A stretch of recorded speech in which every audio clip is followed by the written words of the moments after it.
Anything is fair game, even Kike's dirty pants. And maybe if you're lucky, we'll cold call by the chance. You never know precisely where it's gonna go. By definition, effectively wild.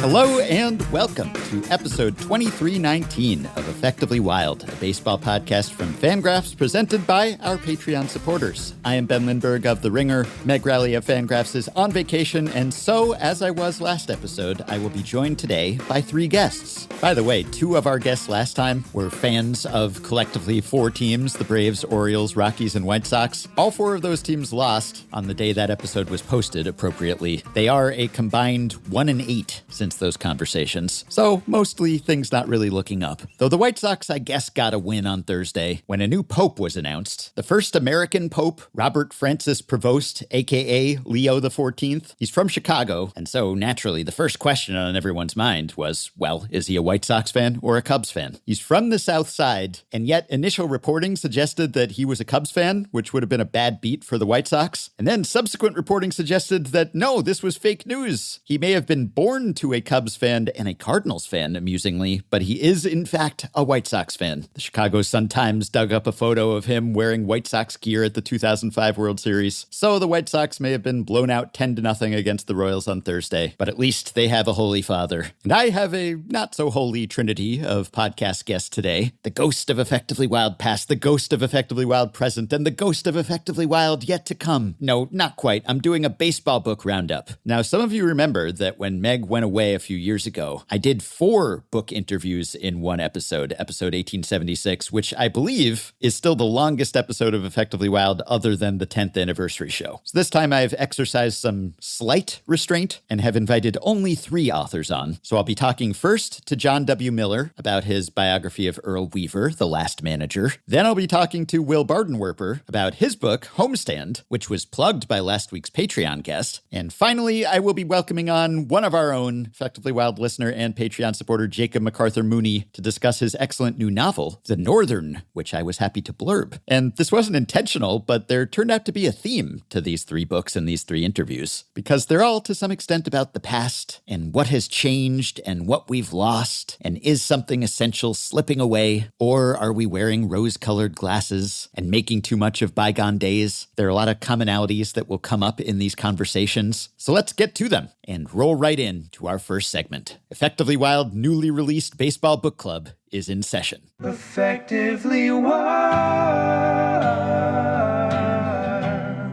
Effectively Wild. Effectively Wild. Okay, I am joined now by John W. Miller, rejoined for the first time in a few years, I should say, because he is now a biographer, a baseball biographer. He has written The Last Manager, How Earl Weaver Tricked, Tormented, and Reinvented Baseball, which I'm holding in my hands. No one can see that, but I assure you it's true. Here's some book sounds so you know. John, hello. Congrats on the success of the book. Hi, Ben. Thanks. Great to be here. So The Last Manager has been described as the first major biography of Earl Weaver. There was a biography by Terry Pluto, who had co-authored a book with Earl while he was still managing. So this was decades ago, and yours is a deeper retrospective look. And I'm curious about why it took this long, because it seems like there was some pent-up demand here. This book became a bestseller even without the Effectively Wild bump, which is a testament to your work, but also the interest in the subject. And I always think to myself that there is no one in baseball who has not been biographied. It seems to me that many more obscure figures than Earl Weaver have had several biographies. So why didn't someone or many someones beat you to this topic? That's a great question, because I'm not a baseball beat writer. I'm not really in the constellation of people who cover Major League Baseball. Terry Pluto, by the way, was the ghostwriter for the Weaver on Strategy book. Yes. And then there's 2 other books, Winning, which is a memoir/strategy book from the 70s, and then a proper autobiography, It's What You Learn After You Know All That Counts, ghostwritten with Barry Steinbeck. So that's 4 books, actually. But they were all done before Earl Weaver retired. And then, his legacy has only grown in the light of Moneyball. He's in the book Moneyball. He's in the Schwartz book, The Numbers Game, about the history of baseball, or numbers in baseball.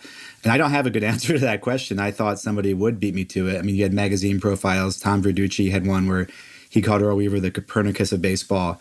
So his legend, his shadow, if you will, was always there. I happened upon it because I was covering the steel industry for the Wall Street Journal in Pittsburgh, but they knew on the sports desk of the Wall Street Journal that I was obsessed with Earl Weaver. And so when he died in 2013, they said, well, why don't you write his obituary? And as I was writing it, I had the same thought you did. I thought, why has nobody looked at his legacy, looked at where he came from, what his origin story really was, with the kind of the perspective of his retirement and then death.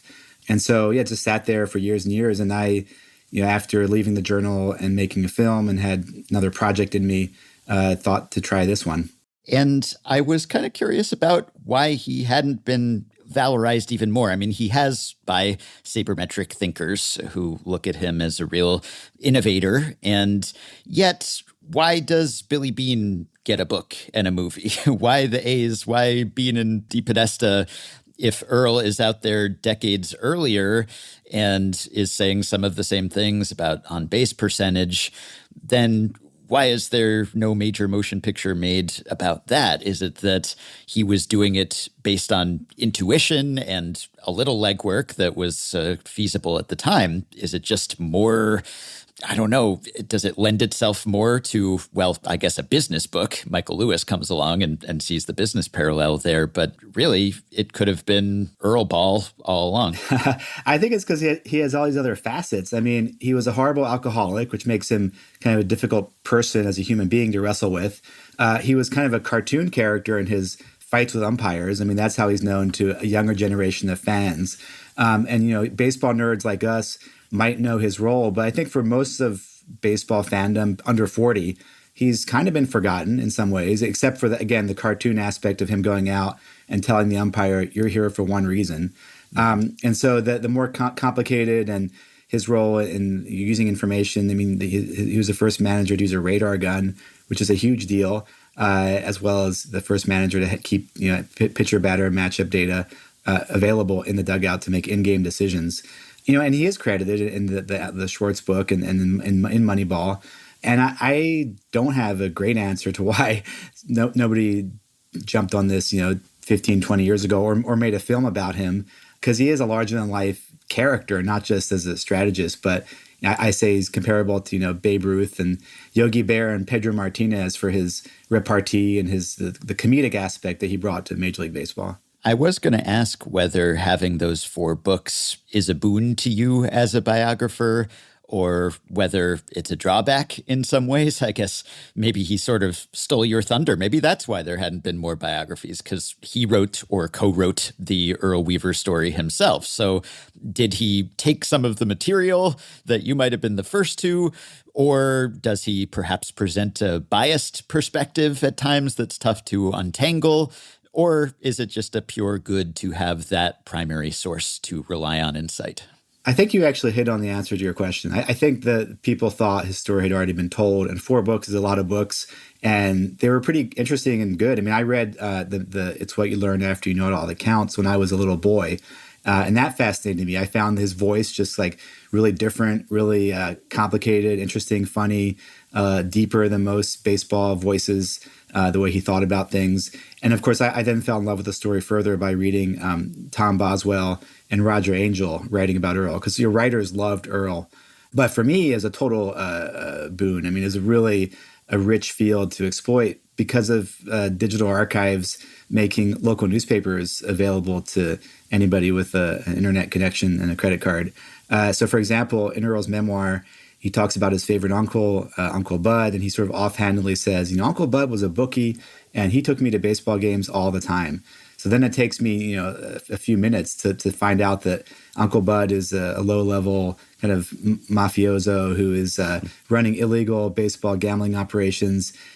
He's a bad person. He gets drunk. He shoots his wife in the hip.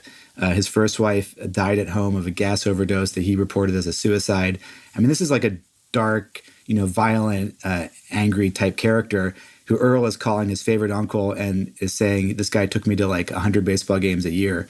And then you can look at the time Earl spent in these little towns throughout the Midwest and the South and in the minor leagues and find a bunch of stories about him, without having to travel to all these towns. And he's always giving you little clues, like I got drunk in this town and got into this fight, and you can find out what actually happened through newspaper coverage. So I thought it was for a rookie biographer like me, it was luck really to have all that material that I'd been reading my whole life basically, and to be able to chase it up with modern technology. And I traveled a lot. I went to St. Louis and Atlanta, or in the South, the little towns in Georgia where he was playing baseball in the late 50s and 60s, in Elmira, New York, and Rochester, all these places in Baltimore and Florida. So I went to all these places, using my reporter kind of training, but also learned how to be a historian through taking his raw material and then using archives to go deeper. One of the things you write about is that he had a deep understanding of himself, which is not to say that he was at peace or was well-adjusted necessarily, but he did understand who he was.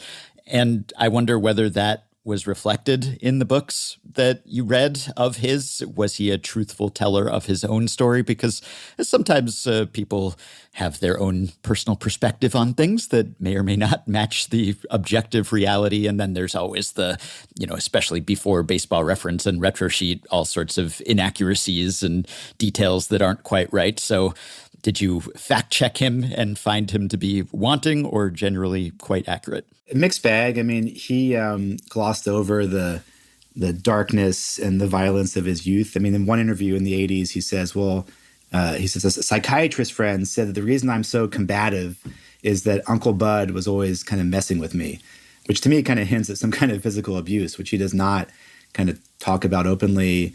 And the alcoholism is never really addressed in his writings. There is a kind of like narrative of failure and deep disappointment and depression that he writes about pretty honestly and accurately, which again is part of the number of clues that Earl Weaver kind of gave me. And he uses the word depressed, and there's not that many athletes who will talk about I failed and then I got really depressed as sort of their narrative. So he's accurate in the kind of big arc of the story of failing as a player and then having this long purgatory in the minor leagues and emerging successful as a major league manager.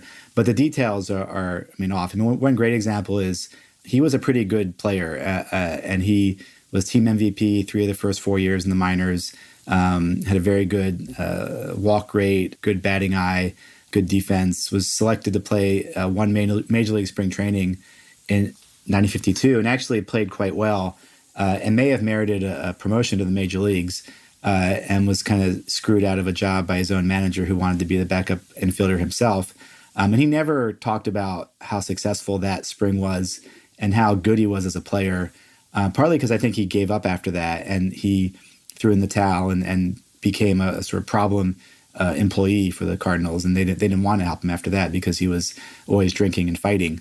So he's not honest about how promising he was and how he self-destructed after getting one bad break there. Yeah, as you cover in the book, though, that's kind of a fascinating sliding doors scenario because he had excellent minor league stats up to that spring, and he really tanked after that, after he didn't make the big league roster, which you note that another manager who comes up often on Effectively Wild, Eddie Stanky, demoted him essentially because he wanted to be the backup infielder, a player manager.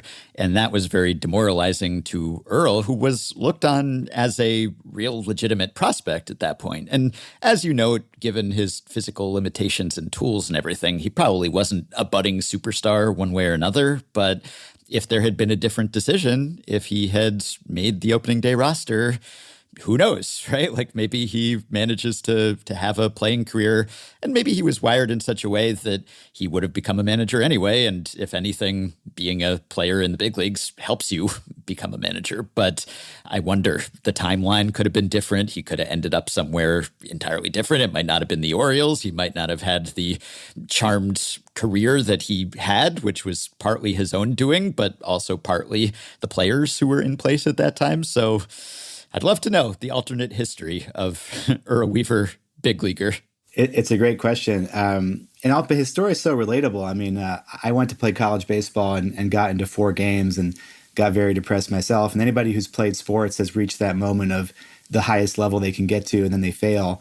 And so that story, I found it very human and made him very vulnerable, I think, for me and for the reader too. And he's such a great, lovable underdog character where he falls flat on his face and then he's always striving and never quite making it, never quite getting the recognition and respect that he wants until the very end.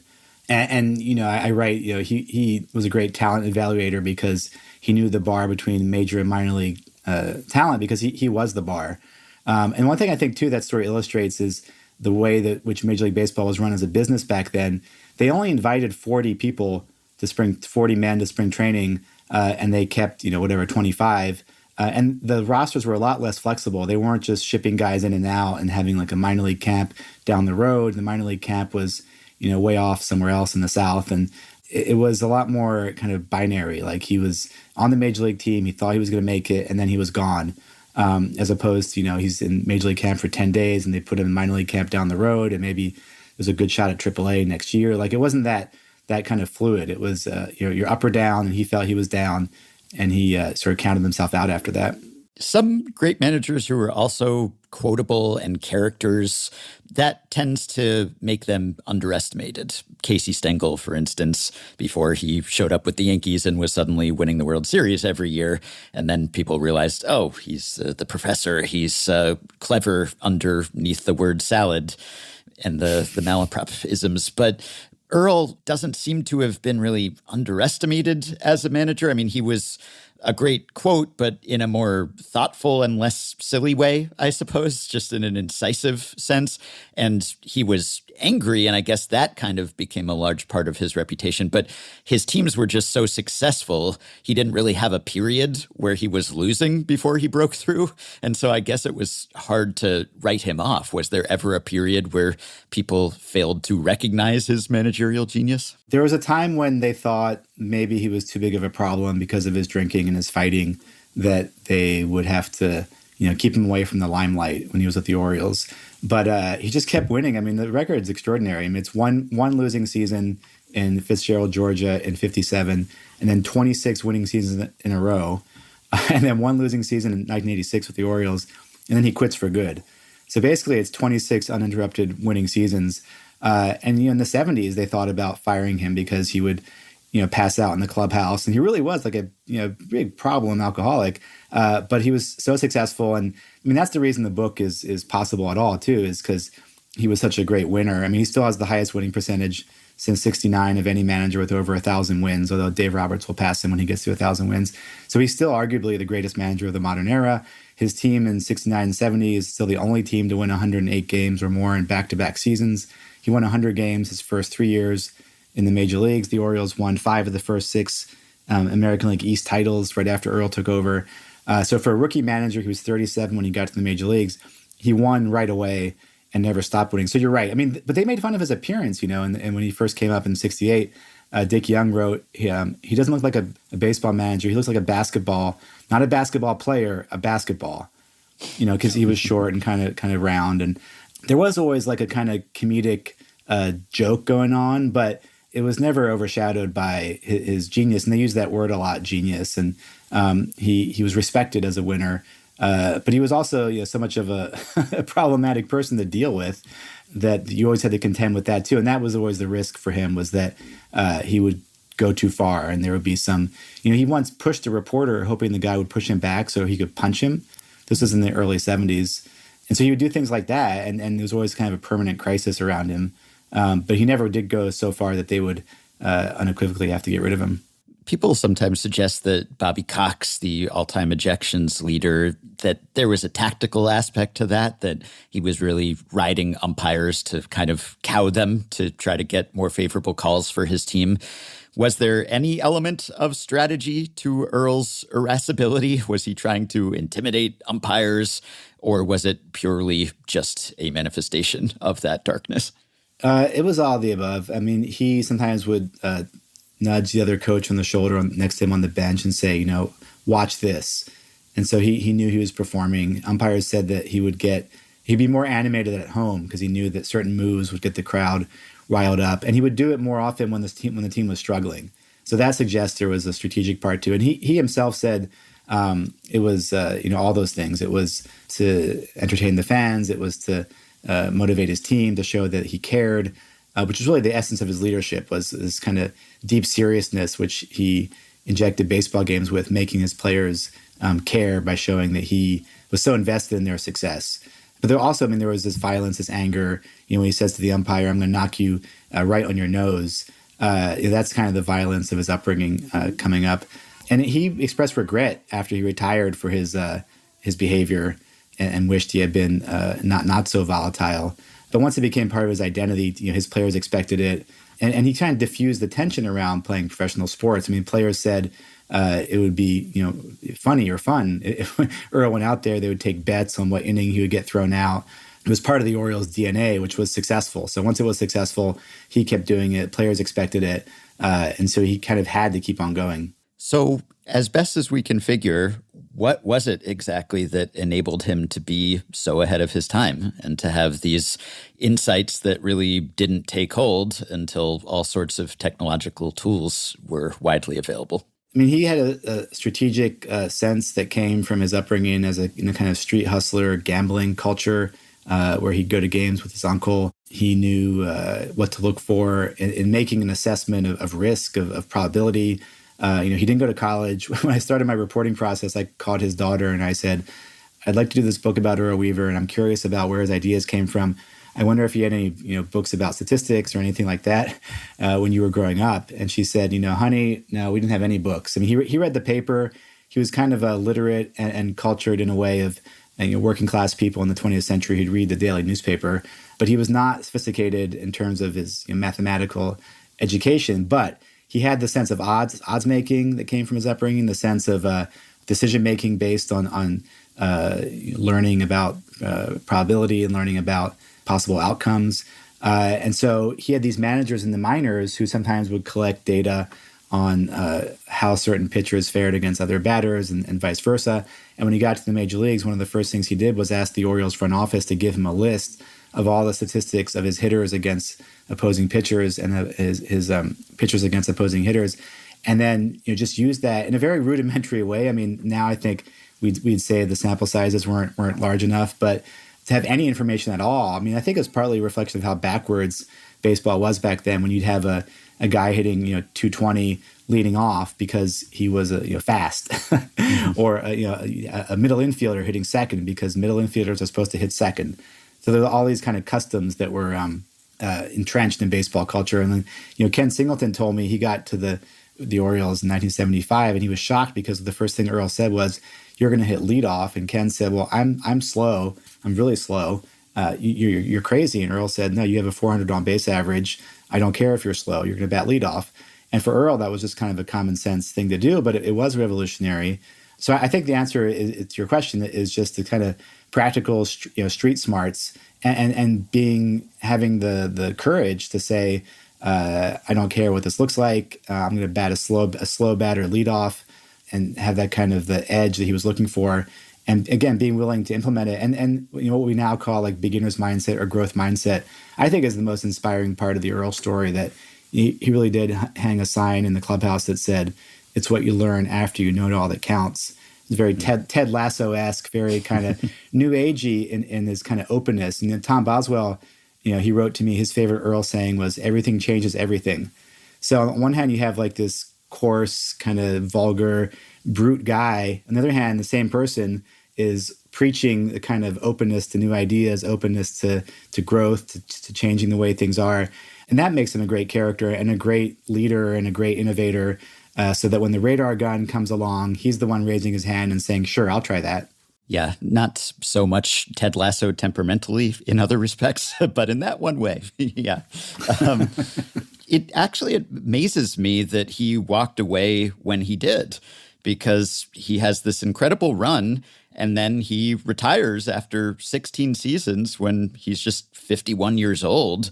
And then he did have this brief comeback in the mid-'80s that didn't go so well, and he was kind of doing it for the money and ultimately wished that he hadn't. But you'd think, given the passion that he had for the job, I guess that was a double-edged sword, because it made him so good, but then it made him so burned out that he just couldn't do it any longer. But that seems so young to me now, to walk away at 51 with that track record And, to live another 30 plus years and not come back except for 85, 86, that's kind of incredible. Well, I think one thing you could do, Ben, is find a picture of Earl Weaver when you're the age that you are right now and compare the wrinkles, because he lived a hard life and smoking 3 packs a day and drinking 4 gin and tonics after every ball game and being in hotels 6 months a year.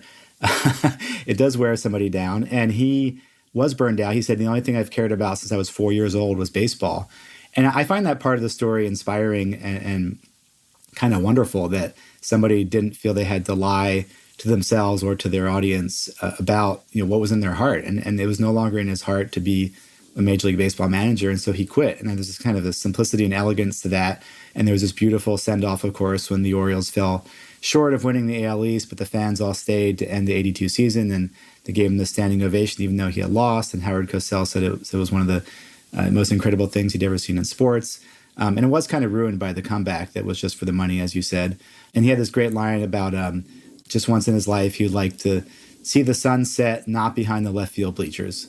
And he gave this interview to the Washington Post, too, that I found, where he says, maybe professional sports is not really worth it. Like, you can't see your family the way you should. And I'm jealous of the people who could see their kids on the weekends. And there's, again, that kind of thoughtfulness that would erupt from time to time, where you just kind of be like Tom Boswell wrote that he would be floored by Earl's self-observations and his kind of truth-telling about what life in the major leagues was like in a way that is fearless, and that nowadays people really just toe the corporate line about how great it is to play Major League Baseball. But the cost of it, Earl was willing to talk about that too, and I think that makes him an interesting character. So you write something to the effect of he made himself obsolete because he popularized these strategies that then were embraced by the sabermetric movement, and then that has led to a diminishment of the manager, at least when it comes to their power and authority.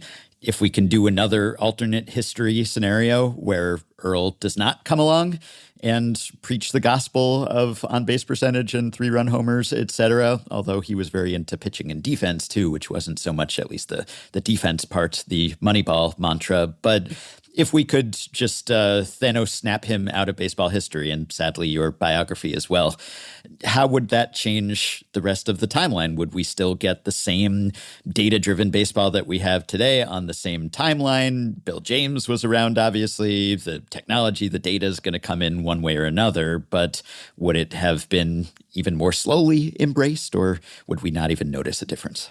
I mean, you probably get to the same outcomes, because Earl was an aggregator of ideas, as opposed to thinking of all these things for himself. I mean, he would take ideas from other people. That's how he thought about collecting data on batters and pitchers. And the Orioles' success certainly pointed the finger towards what was working as far as approaches. And Bill James notes this in his early books, that the Weaver Orioles are a good example of how drawing a lot of walks can really help you, and throwing strikes is very good strategy. I think it's less interesting and less fun without Earl Weaver in the picture, because he's such a unique character and comes from such a interesting part of America and American history. I mean, 1930s St. Louis and street wise guy culture is a fun part of American history, and that's where he's from. And you definitely get the same people asking the same questions over time. I just think it's a lot less fun without Earl Weaver. So you talk a lot about the romance of the manager. How can you not be romantic about managers? And it's right there in the title, The Last Manager, the idea that they don't make them like Earl anymore, that the game doesn't even allow a manager to have the influence that Earl Weaver wielded. So I have a few questions about that. First, do you think managers were always overrated? Did we always over-valorize the manager? Because it is true that a manager could really put their stamp on a team in a way that they can't today. And we do kind of lament just the lack of different strategies and approaches to the game just in general among teams, whoever's setting those strategies. But they did really have a way to say, I want this kind of player. Sometimes they could even have a hand in signing, recruiting those players. And then there could be different strategies that they would deploy. But perhaps we were always making too much of them just because they were very visible, and often their stamp might not actually help the team. Maybe it would hurt the team, and they just look brilliant anyway because they were doing something that was visible. So do you think that there was kind of a correction in order when it came to valuing managers and devoting as much ink to managers as was historically done? I definitely do, because in the 70s, you'd read, reports in the winter. They'd say, Billy Martin's coming to town, and that's going to change everything. And teams, the owners would think, if I get the right manager, it's going to turn this sad sack team into a pennant winner. And once in a while, that would happen. Billy Martin was a great manager, and hide your pitchers. He's going to run their arms into the ground, but for a year or two, it might be great. So a couple of famous examples, and the narrative was so compelling. Of we have this new general. He's the greatest general in baseball, and he's going to change this team.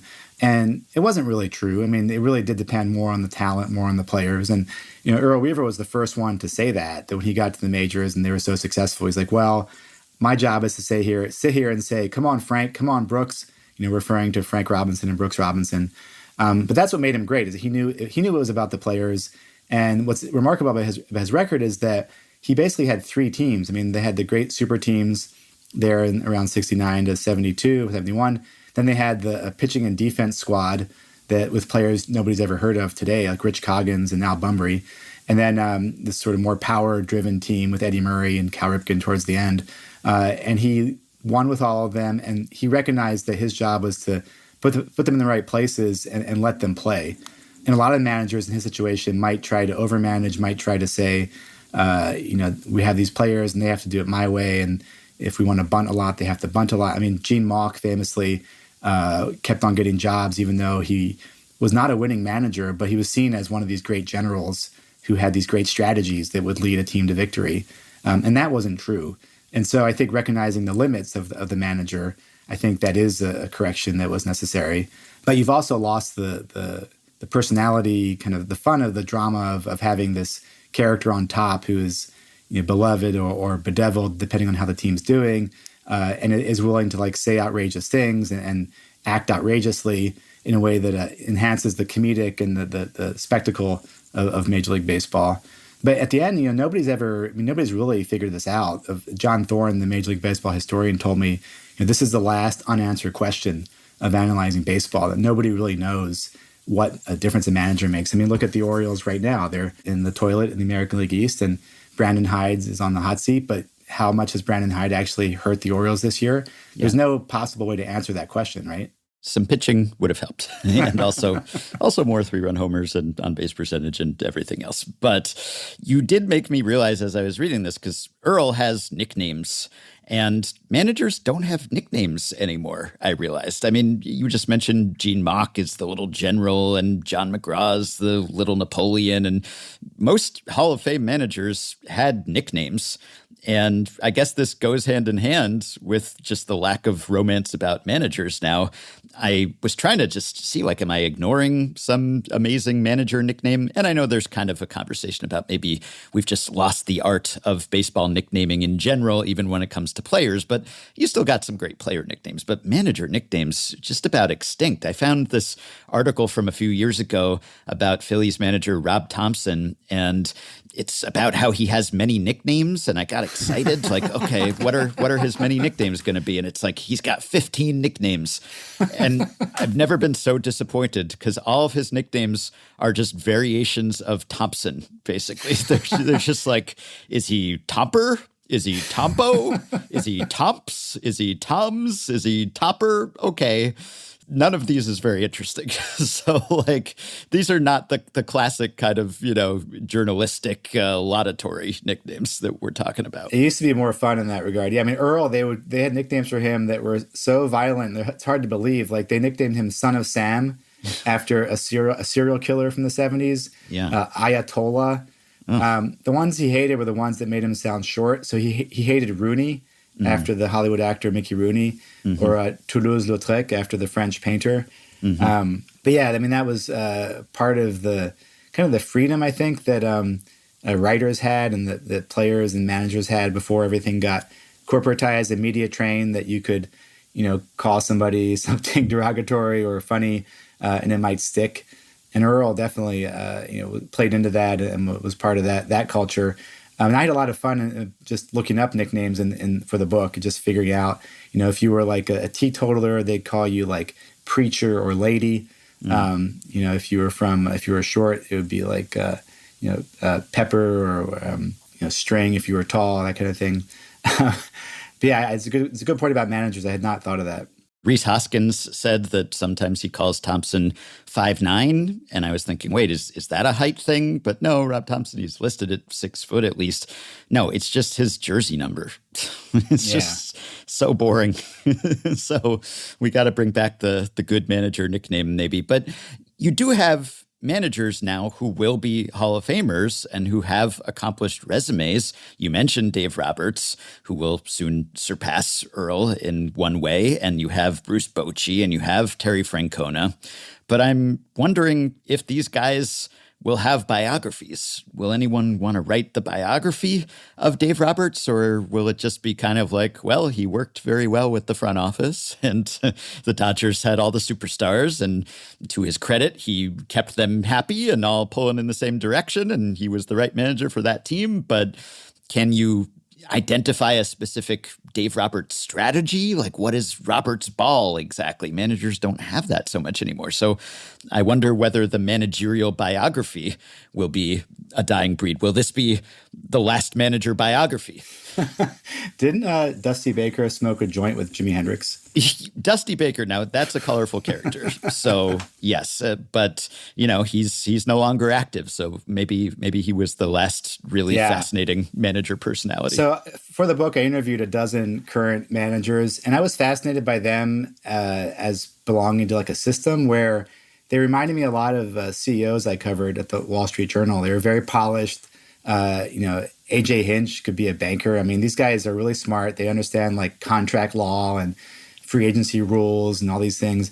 But Dave Roberts probably had the best quote sort of summing up this current reality when he told me, in the old days, a manager would say, it's my team. And now we say it's our team. Because they travel with 75, 80 people, trainers, agents are always around, different kinds of coaches, mental skills, all these different kinds of things that didn't exist before when it was just 25 players, a manager, and his 5 coaching buddies. And so I think the story now is more about the system they're in. And I really enjoyed interviewing old ball players. And I hope that what you're kind of hinting at isn't entirely true, that the sort of real juicy human stories are going to be harder to tell or can't be told anymore. I hope that's not true. I hope that people, as they get older, will, fess up, if you will, and tell us the truth about what it's like to be in the major leagues and what the, politics and jealousies and the kind of juicy narratives are. Because, if people are willing to share those stories with writers, then you still have books and you can still have manager books. But, when there's so much money involved and everybody's media trained, it's a lot hard to get to. Francona is funny, to be clear. So I'd read a Terry Francona biography just for the chapter about that concoction that he has in his bulging cheeks with the just seeds and everything else stuck in there. It's just an abomination. But he's a great character and a winner, clearly. And he's one of the people I tried to talk to for the book, and I couldn't get to him. But he's a legitimate heir to Earl Weaver. And I think his dad played in the Orioles system in the 60s, too. Yeah, and you note in the book that Earl Weaver, he paid attention to managers when he was a kid, and he would watch them and study them and emulate them. And of course, he wanted to be a player first and foremost, and then pivoted to managing. But still, the fact that a kid could just really look up to a major league manager and say, that's what I want to be, and have a little bit of hero worship or see a manager as an idol. I don't know that we will see that so much anymore now that managers are middle managers. Wouldn't you say, though, that the fantasy of being a manager is still alive and well, and that's why a big part of why we have, FanGraphs and fantasy baseball, Ben? Yes, but I think it's to be a GM now or to be a POBO, right? It's a general manager, not a manager. You want to be the Moneyball person up in the suite, pulling the strings and signing someone, I guess, right? You're not chewing tobacco and kicking dirt on umpires. No, yeah, probably not. So I do want to not over-romanticize those things, though, because I guess in some ways that imperial manager, that tyrannical manager, was kind of a product of a worse time in some ways. I mean, you'd have managers who were really kind of having abusive relationships with players and really playing favorites and stymieing players' careers. And then you didn't have free agency. And so players didn't really have an option. They couldn't go anywhere else. And so they were just sort of stuck if they were in the doghouse. And you didn't have a union or a strong union that could protect players and have their backs and everything. And so if a manager was inclined to be a tyrant, then they could make a player's life pretty miserable. So in some ways, it's probably better that it's more of a collective thing now than it is just one guy with unchecked power to do whatever he wants. Absolutely. Bobby Valentine told me he once got demoted because his manager didn't like the angle of his flip on a double play feed. Yeah. He was a shortstop, and that was enough. The guy didn't like it. He was gone. And you're right. I mean, there's a kind of totalitarian aspect to the old school where managers, I mean, they could punch players and not have repercussions. I mean, Billy Martin and Reggie Jackson, went at each other with their fists in the dugout. And that was not an isolated incident. I mean, it would happen pretty regularly that a player and a manager would get into a fight, physical fight. And yes, we can welcome that those days are gone.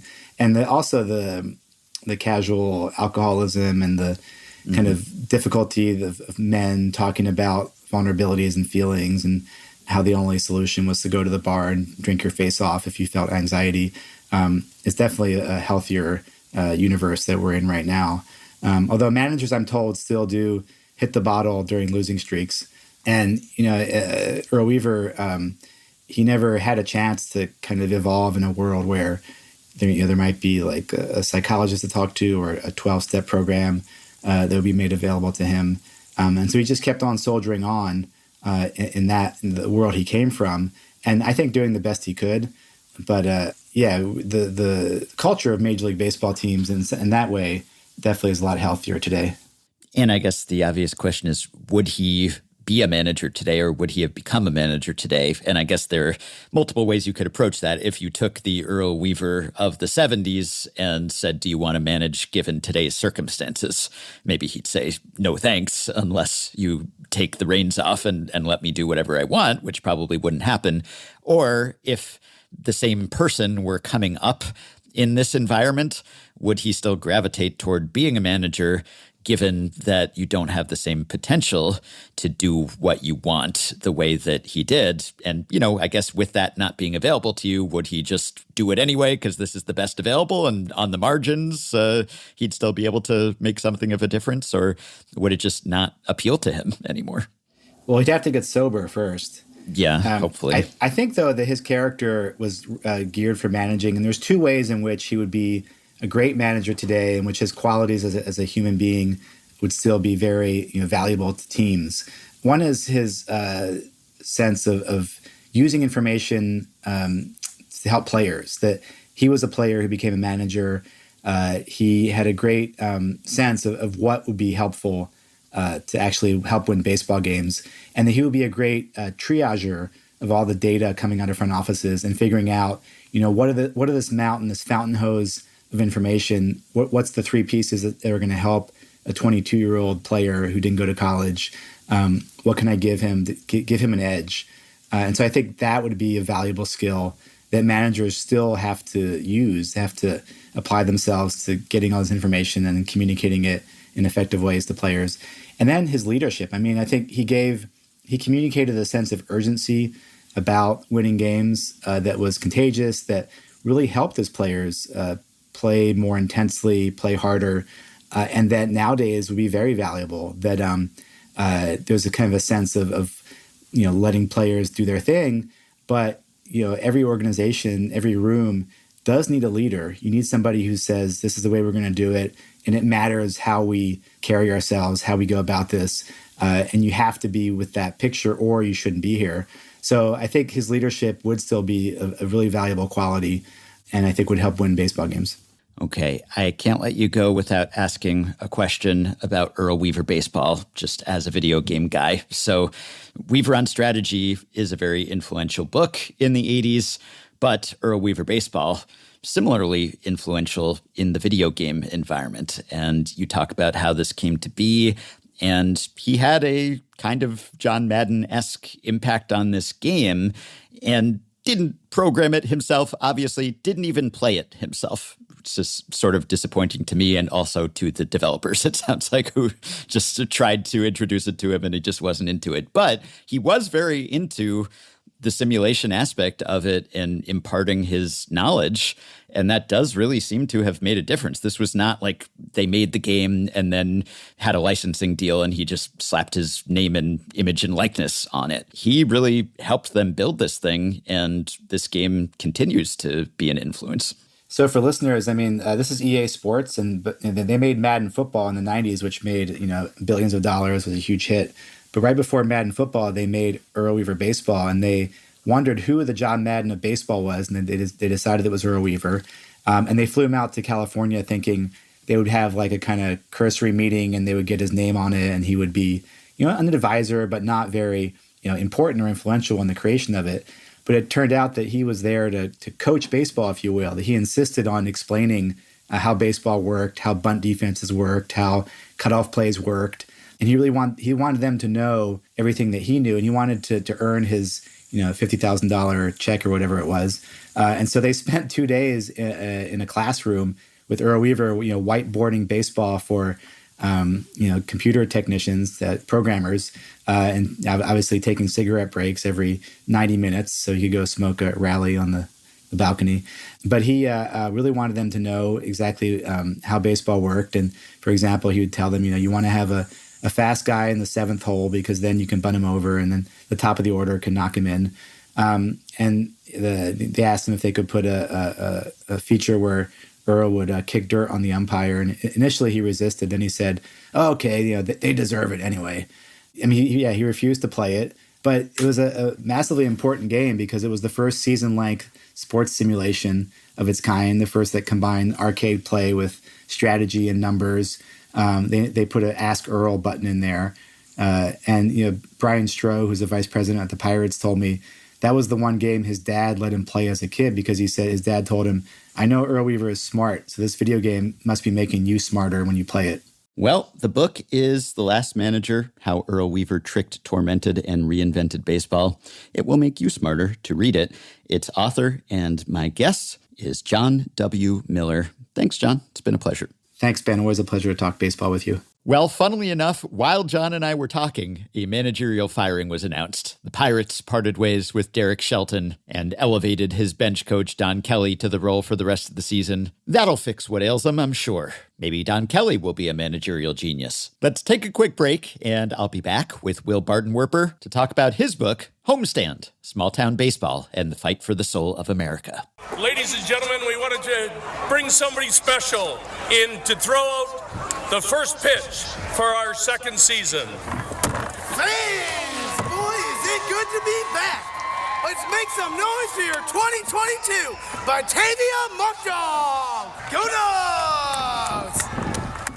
Well, entering 2021, Major League Baseball restructured would be one way to put it. Minor League Baseball downsized, contracted, subtracted from 160 to 120 teams. And this is a change that we've discussed a fair amount on Effectively Wild and have largely lamented in the sense that we're in favor of there being more high-level pro baseball and affiliated ball and greater access to baseball across the country. Seems like it's good for the brand, good for the sport. In fact, my co-host Meg, she did some Saber Award-nominated research back in 2020 about how this would affect the minor league baseball map and how it would change people's access to baseball at various levels and how far they'd have to go to get to a game, etc. But we did not fully commit to the bit and spend a summer watching minor league baseball or below minor league baseball, not quite professional, amateur ball in a town that had previously housed one of the teams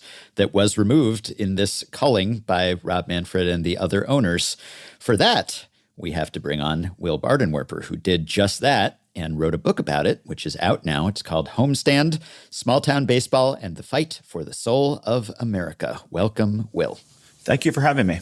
My pleasure. So what inspired you to take that next step? I think a lot of us looked at this and thought, well, this isn't great. Unless you were an MLB owner or commissioner, I don't know why you'd be happy about it. Okay, rounding error, the balance sheets will be a little bit more balanced. Great, happy for them.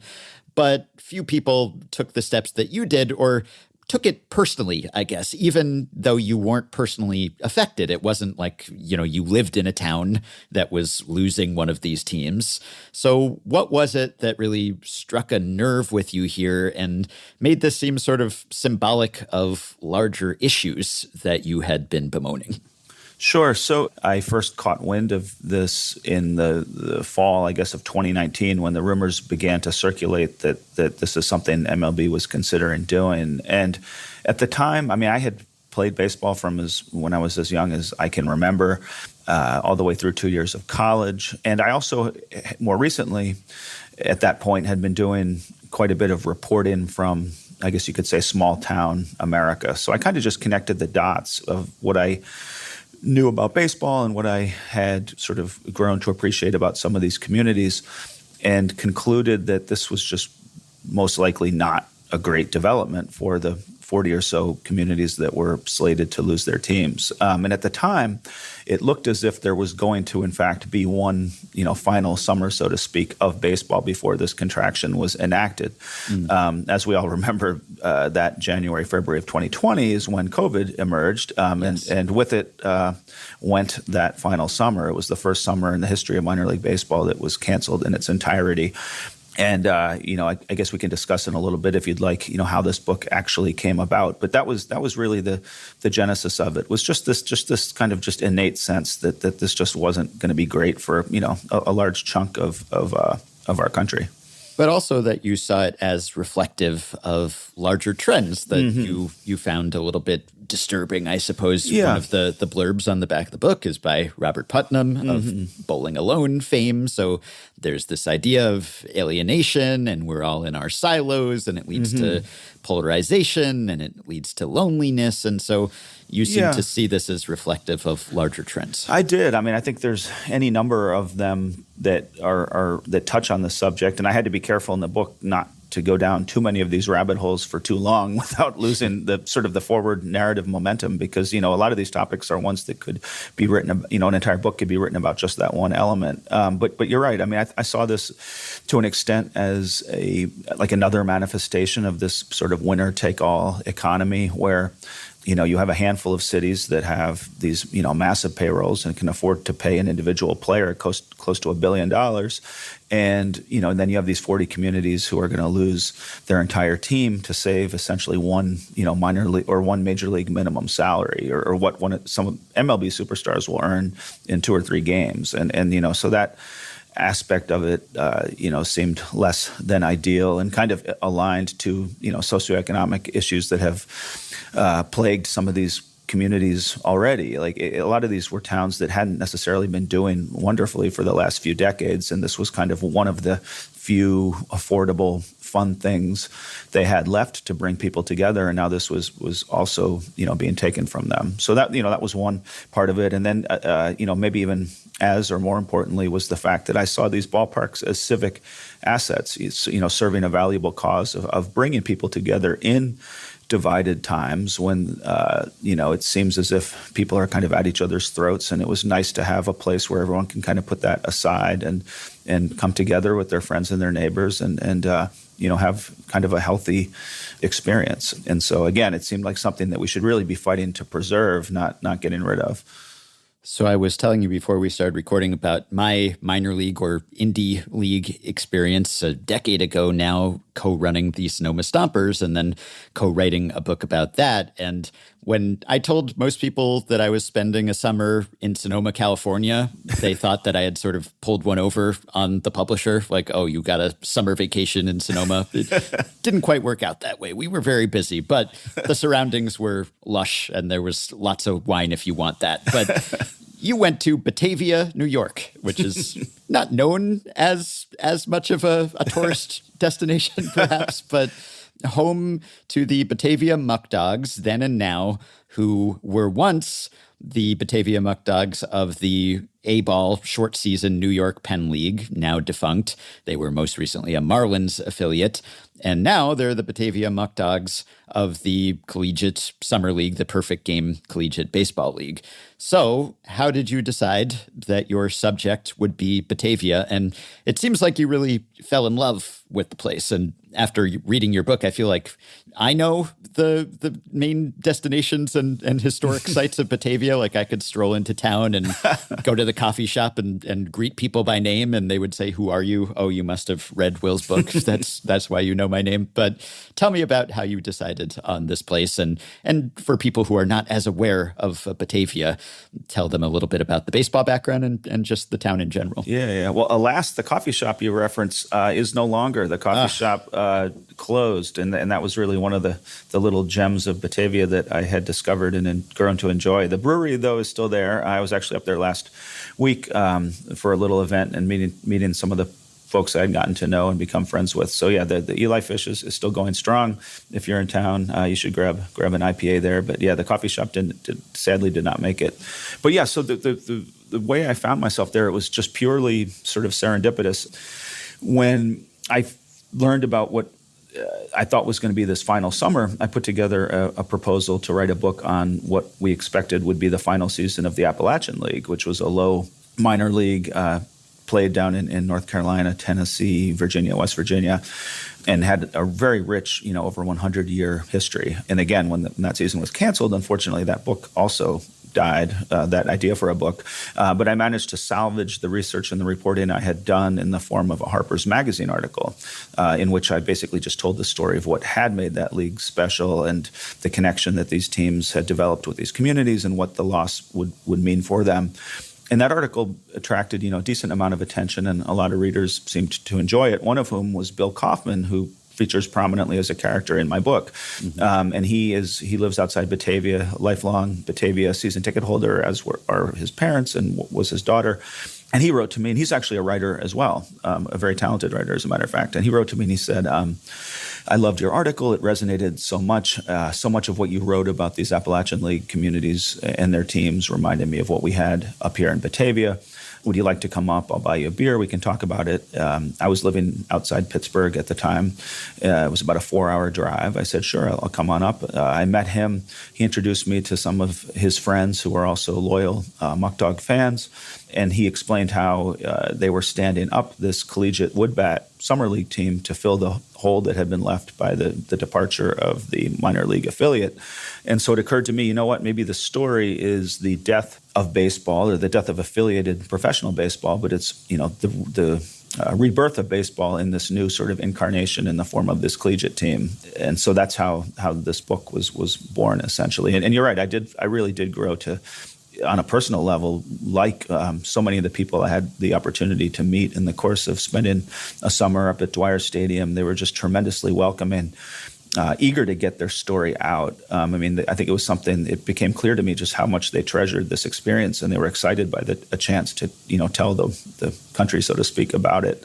That made it, very fulfilling. Had that not been the case, I don't know how this would have ended up. And Batavia's population is about 15,000, and it's a town that has seen better days from an industrial standpoint, I suppose, or just from a traffic standpoint, people visiting, et cetera. And so, as you make clear, the Muck Dogs games are big attractions. There aren't that many places that you can go and hang out communally at night in Batavia, like the Muck Dogs game, like Dwyer Stadium.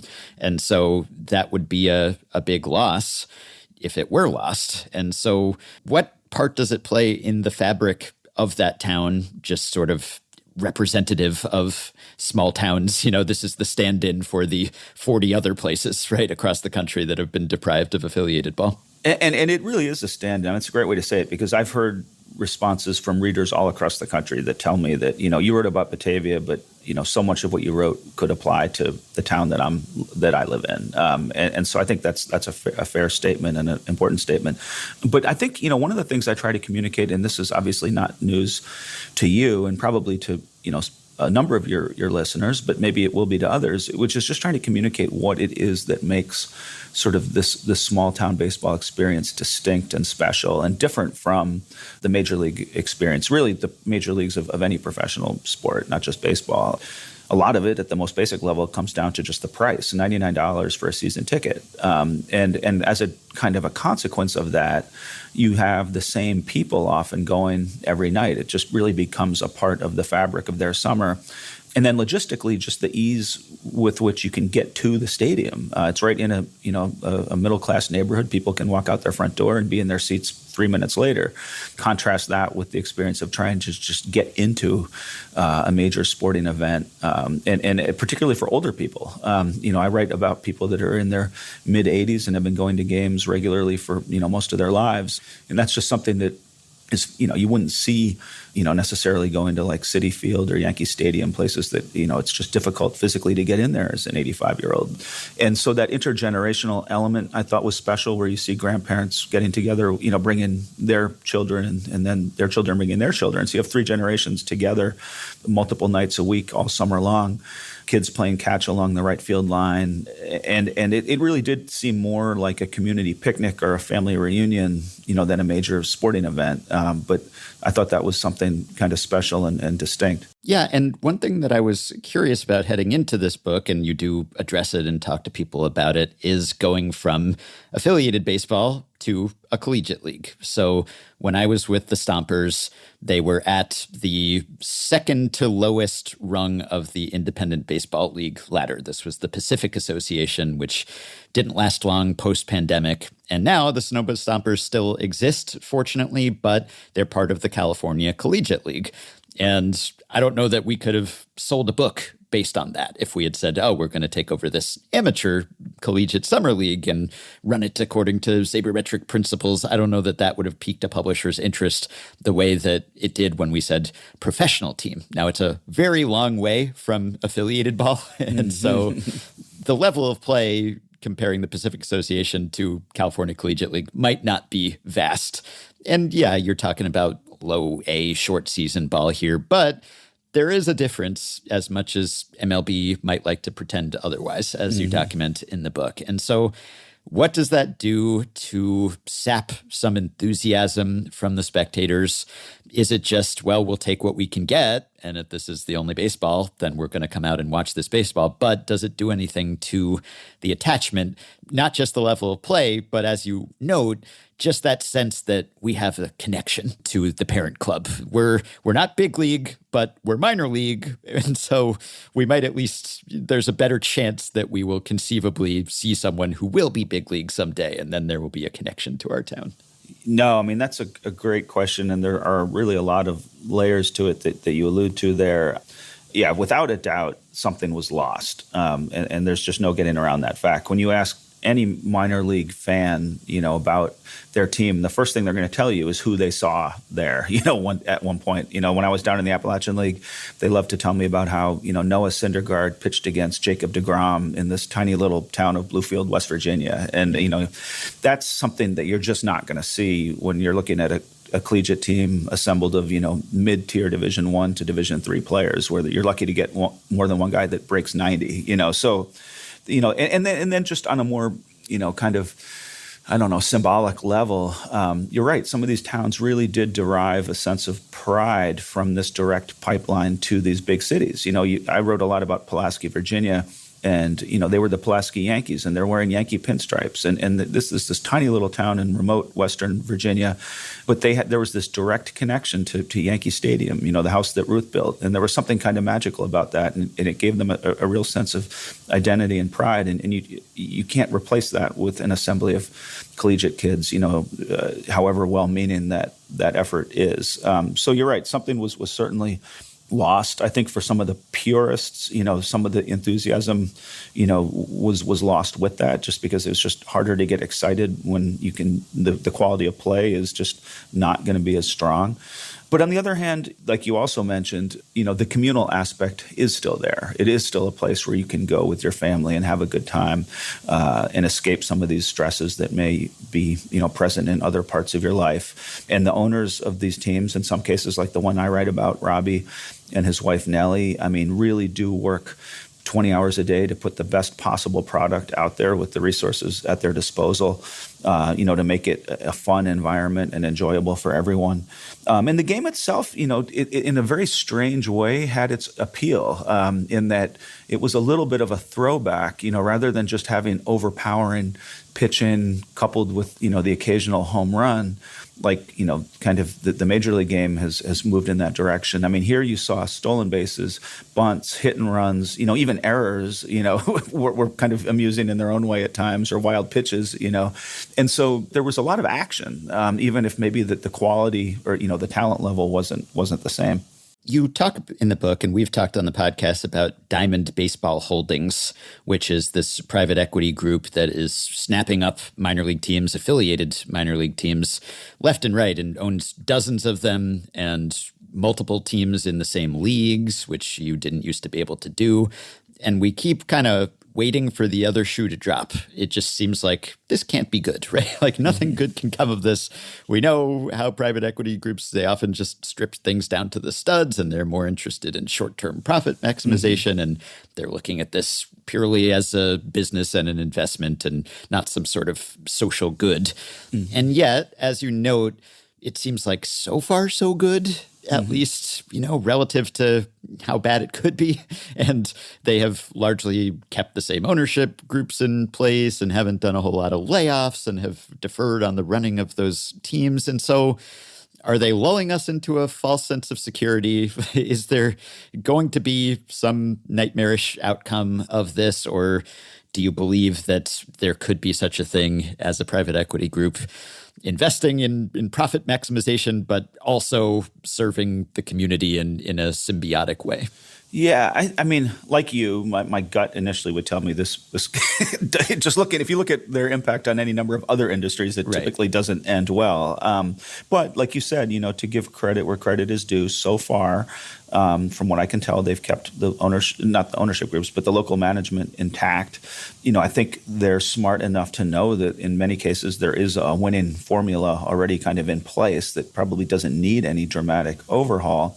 So from that standpoint, like you said, so far so good. I think where my concern would come in would be, to the extent these balance sheets for whatever reason begin to look less good, it's going to be a lot easier for them to make decisions sort of detrimental to these communities from afar than it would be if they, were local owners, as had been the case in many instances for these teams before. So, for example, I write about Popcorn Bob in my book, this colorful character in Elmira, New York, who's been making popcorn from his secret recipe for decades. And the owners, Robbie and Nellie, work the same concession stand with him. And so they're back there, literally running the register while he's making popcorn. So if for whatever reason they concluded, we can't afford, we need to make layoffs, it's going to be a lot harder for them to fire Popcorn Bob than it would be for an investor in New York City for whom Popcorn Bob is just, a number on an Excel spreadsheet that can just be, deleted. So that's where my concern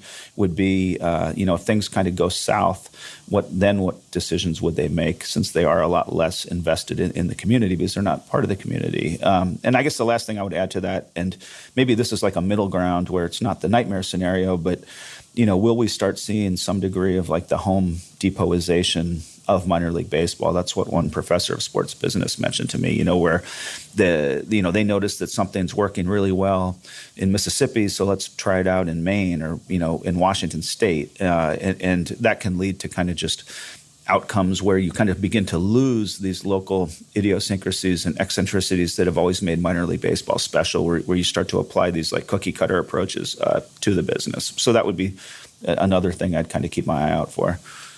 So one thing I wanted to ask, since a lot of this is looking back and there's a lot of nostalgia for your own childhood experience, and you played some college ball and you grew up loving baseball. And so some of that is just what we all do, which is kind of looking back to more innocent days, or so we think of them, right? And, that can be kind of a distorted picture in many ways. The past was worse, right? And so there's always a temptation to lament what was lost, or even to, cross over into yelling at clouds territory, or just be kind of reactionary. And how many old baseball players do we hear generation after generation talking about how the young players these days, they don't know the fundamentals and they weren't like back in our day, right? So how did you kind of gird yourself against that, given that your topic is along those lines? So you talk, and I know you don't lead with your military service. You're not fishing for a thank you for your service, but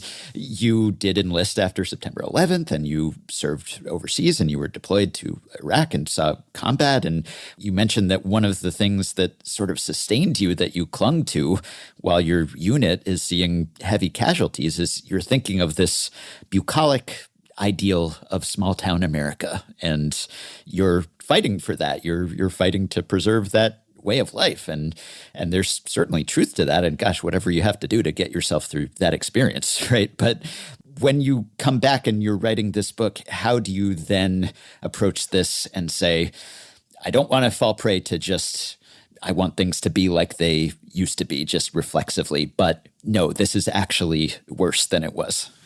Yeah, I mean, that's tricky. And you kind of hit the nail on the head of this tension that I was certainly aware of, and tried to inform my writing so that I didn't kind of go overboard in either direction. But like you said, I guess one thing, it was, I don't remember who I was talking to. I think it was actually Charles Gibson, the former ABC News anchor, and I was having a discussion with him about the book, and he said, there are always those who are critical of people who romanticize baseball, in their writing or in film. He's like, but, I plead guilty because there's just something about it that is kind of romantic, at least to certain people, So to some extent, that's just, I think the nature of baseball and what some would contend makes it special, and not necessarily something to be embarrassed by. But I guess connected to that too, like you said, I kind of always did have this, probably like a lot of people, you kind of put it up on this pedestal, and for me it was just kind of always this sort of symbol of, so, like you said, something kind of, I don't want to say innocent, but that, always reminded, children of their fathers, and adults of their childhoods, and things that they would like to then pass on to their children. And yes, of course, it was never that way probably in real life, but it doesn't mean that we necessarily should sort of happily surrender that part of it, in favor of a future where, you don't even imagine it in that way. One thing, I guess one little vignette from the book that touches on this a little bit is Roger Kahn. I talk about the Boys of Summer and how he, in the 60s and 70s, goes and tries to track down some of the 1950s era Brooklyn Dodgers. And these were guys of, all-star, if not Hall of Fame caliber players. And he discovers them doing things like serving drinks at the VFW, working construction on the World Trade Center.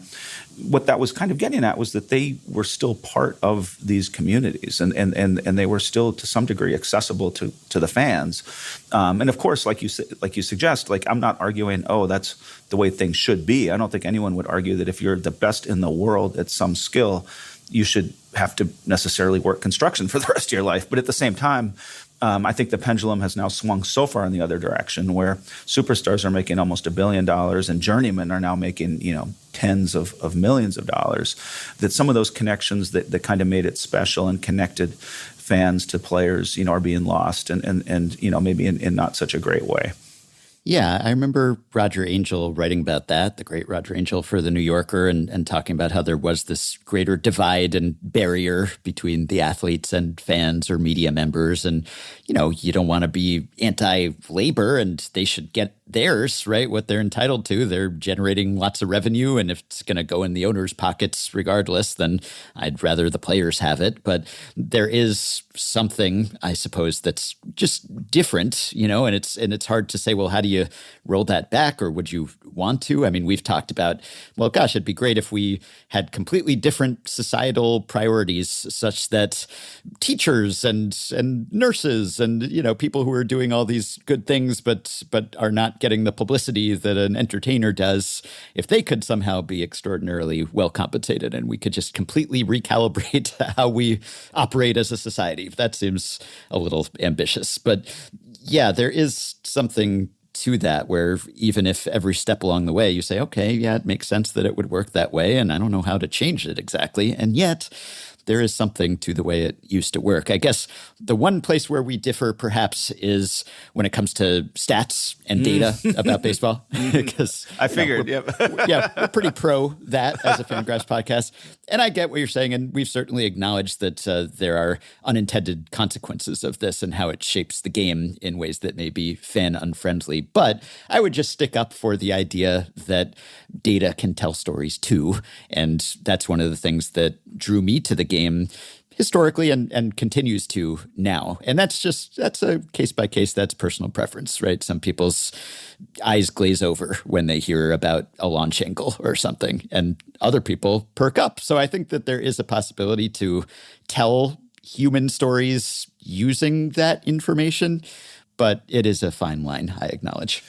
Yeah, I get that. And, my son, even I see it now, as a young kid, there are elements to the data aspect that are probably valuable for kids. I mean, it's a great way for him to learn math. So, I don't dispute that. I do think that maybe we're moving very quickly in that direction, and maybe to the detriment of some other fans that don't share, your sort of view on that, and we risk kind of leaving them behind. And so I think to the extent we can find a balance where you preserve some of that more old-fashioned, if you want to call it that, storytelling with the incorporation of data, that would be great. My concern is that, when I turn on a game now, at least, I feel like I'm just being bombarded with data that is sometimes just, I think, used as kind of a crutch, in lieu of the creative challenge of telling, real stories. And I think back, to my great uncle who was a Brooklyn Dodger fan and kind of tells the story you hear about, common to that generation of like sneaking the radio into their bed and listening to, I think for him it was Red Barber, the Dodger announcer. And, he, decades later would vividly recall the imagery that Barber would use to bring these games to life, to this kid in his bedroom. And now, when I turn on games, I mean, sometimes to me it sounds like a computer simulation. That there's very little of the human and very much, sort of a focus on technology. I think Vin Scully said something along the lines of, I'll trade you any amount of data for one story. So anyway, that's just the other side of that. I think we could probably agree that there's a happy medium to be found somewhere in the middle that could appeal to fans of your temperament and of my temperament. Yes, we can have a meeting of minds for sure. We try to do that on this podcast. Do we do it successfully? I don't know. We'll see. But the other thing I sort of struggle with is that I acknowledge that this diminishment of human interaction is probably bad on the whole, and that we end up just retreating to our corners, and it can cause this sense of isolation. And yet I tend to like it personally. And so I feel like if you live a lot of your life online, you can end up in all sorts of echo chambers and ecosystems and get radicalized. And I hope that I have avoided that. And maybe it's that I was the last sort of pre-internet generation before it was completely inescapable. But I'm married and I have a daughter and I have a dog. And if I get through a day and see those three, that's a good day for me. It's not bad. I'm kind of a homebody, I guess, is the thing. And so and maybe it's okay if you have that family around you, that's one thing. And if you don't, then you feel the absence of that. But when you describe certain, say, automated processes, a frictionless check-in at a hotel, I'm like, yes, sign me up. That sounds great. If I don't have to call customer service, if I can do this in some automated way, that sounds amazing. Now, there are times when I long for human interaction, when I get stuck in some sort of automated system or chat bot that hasn't helped me at all. And granted, there's probably a different social utility and value to that sort of routine interaction than there is to being at a ballpark with a bunch of regulars who you actually develop social ties to. But yeah, I'm not a huge small talker, possibly because I'm constantly talking on podcasts and I have no words left in me after that. But yeah, I try to balance that because I acknowledge that, yeah, we're losing these kind of common shared spaces, and that might have deleterious effects. And yet I'm part of the problem. I'm working from home, and you'd have to twist my arm to get me to go back into an office, for instance. Well, I think, first of all, I would never suggest or presume to say that, what makes a lot of the people I write about happy will make everyone happy. People are different, for sure. Although I think it is, kind of beyond dispute that as a country now, there is a loneliness epidemic, to the extent that the Surgeon General wrote a prominent piece on that. And so, are there people for whom, loneliness is not a problem, or who prefer to be by themselves? Absolutely. But I think to the extent that we do have places for people to come together, it's better to have that than to not have that, I guess is the way I would say it. And I personally saw, just so many examples of, like talking back to some of the older people that I wrote about, the 80-year-olds, contrast their experience walking into these bleachers day after day and being greeted with friendly and familiar faces saying hello to them versus, if they were in an assisted living community, for example, which I've also, seen in my life. There's just no doubt in my mind that there was something sort of psychologically invigorating and sustaining about that and just healthy for them. And then also, I guess there's an interesting middle ground maybe. There was also kind of this other group, people who may not be small talkers, may not have actually done a lot of, interaction at the games, but there was something that they found comfort in about just being around other people, even if they weren't interacting. So Bill Kaufman, the writer I talk about, he talks about, how there was this one gentleman and he'd come, kind of an eccentric character from Rochester, and he'd come about an hour to these games. And, it took multiple summers for him to even inch his way kind of close enough to Bill's gang to introduce himself and say hi, he was a little awkward. He kept to himself. And eventually they did get to know him after a long time. But he obviously found something just very enjoyable about being in a crowd, even if he wasn't kind of interacting with others in the crowd. I also read about this guy, Ernie Lawrence, who would bead rosaries kind of quietly by himself. And I would talk to him, but he was very happy to just kind of sit on his own and take in the game without, chattering constantly to his neighbors. So, there's people come in all types of, shapes and sizes. But I do think there's something about the ballpark that most of these people found to be, particularly appealing. Yeah, it's true. I live in Manhattan. I'm an apartment dweller, and there is kind of a comfort that comes from just the proximity of people. Now, the close proximity, I could do without. I'm comforted by the fact that there are people all around. If I hear them too loudly, then I wish they would go away. But there's something to the idea in an abstract sense. Yeah, it's because I used to live in a bigger building and I was on the 40th floor and there were many people on the floor. And so there would be noise and people coming and going. And in that situation, paradoxically, when I had many neighbors, I knew none of them. And now I live in this older, quieter, smaller building, and there's only one other person on the elevator bank. And now we actually know her and have sort of a meaningful relationship with her. And that's kind of rewarding in a sense. So yeah, it can work out. And I know that it's got to be bad for us that we're all glued to our phones constantly. And yet you will pry mine out of my hand, my cold, dead hands. That's what it would take probably. But yeah, look, there are all sorts of studies about the possibly negative effects of that and the positive effects of social interaction. And you get to a certain age and it can literally prolong your life to be around people and talk to people and see people and have meaningful relationships. So one last thing maybe.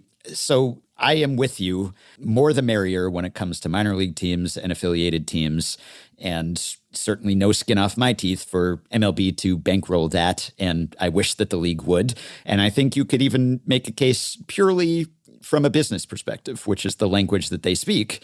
Hey, invest in the product, right? You want more people who are interested in Major League Baseball? Well, have more minor league baseball teams. That's one way to do it.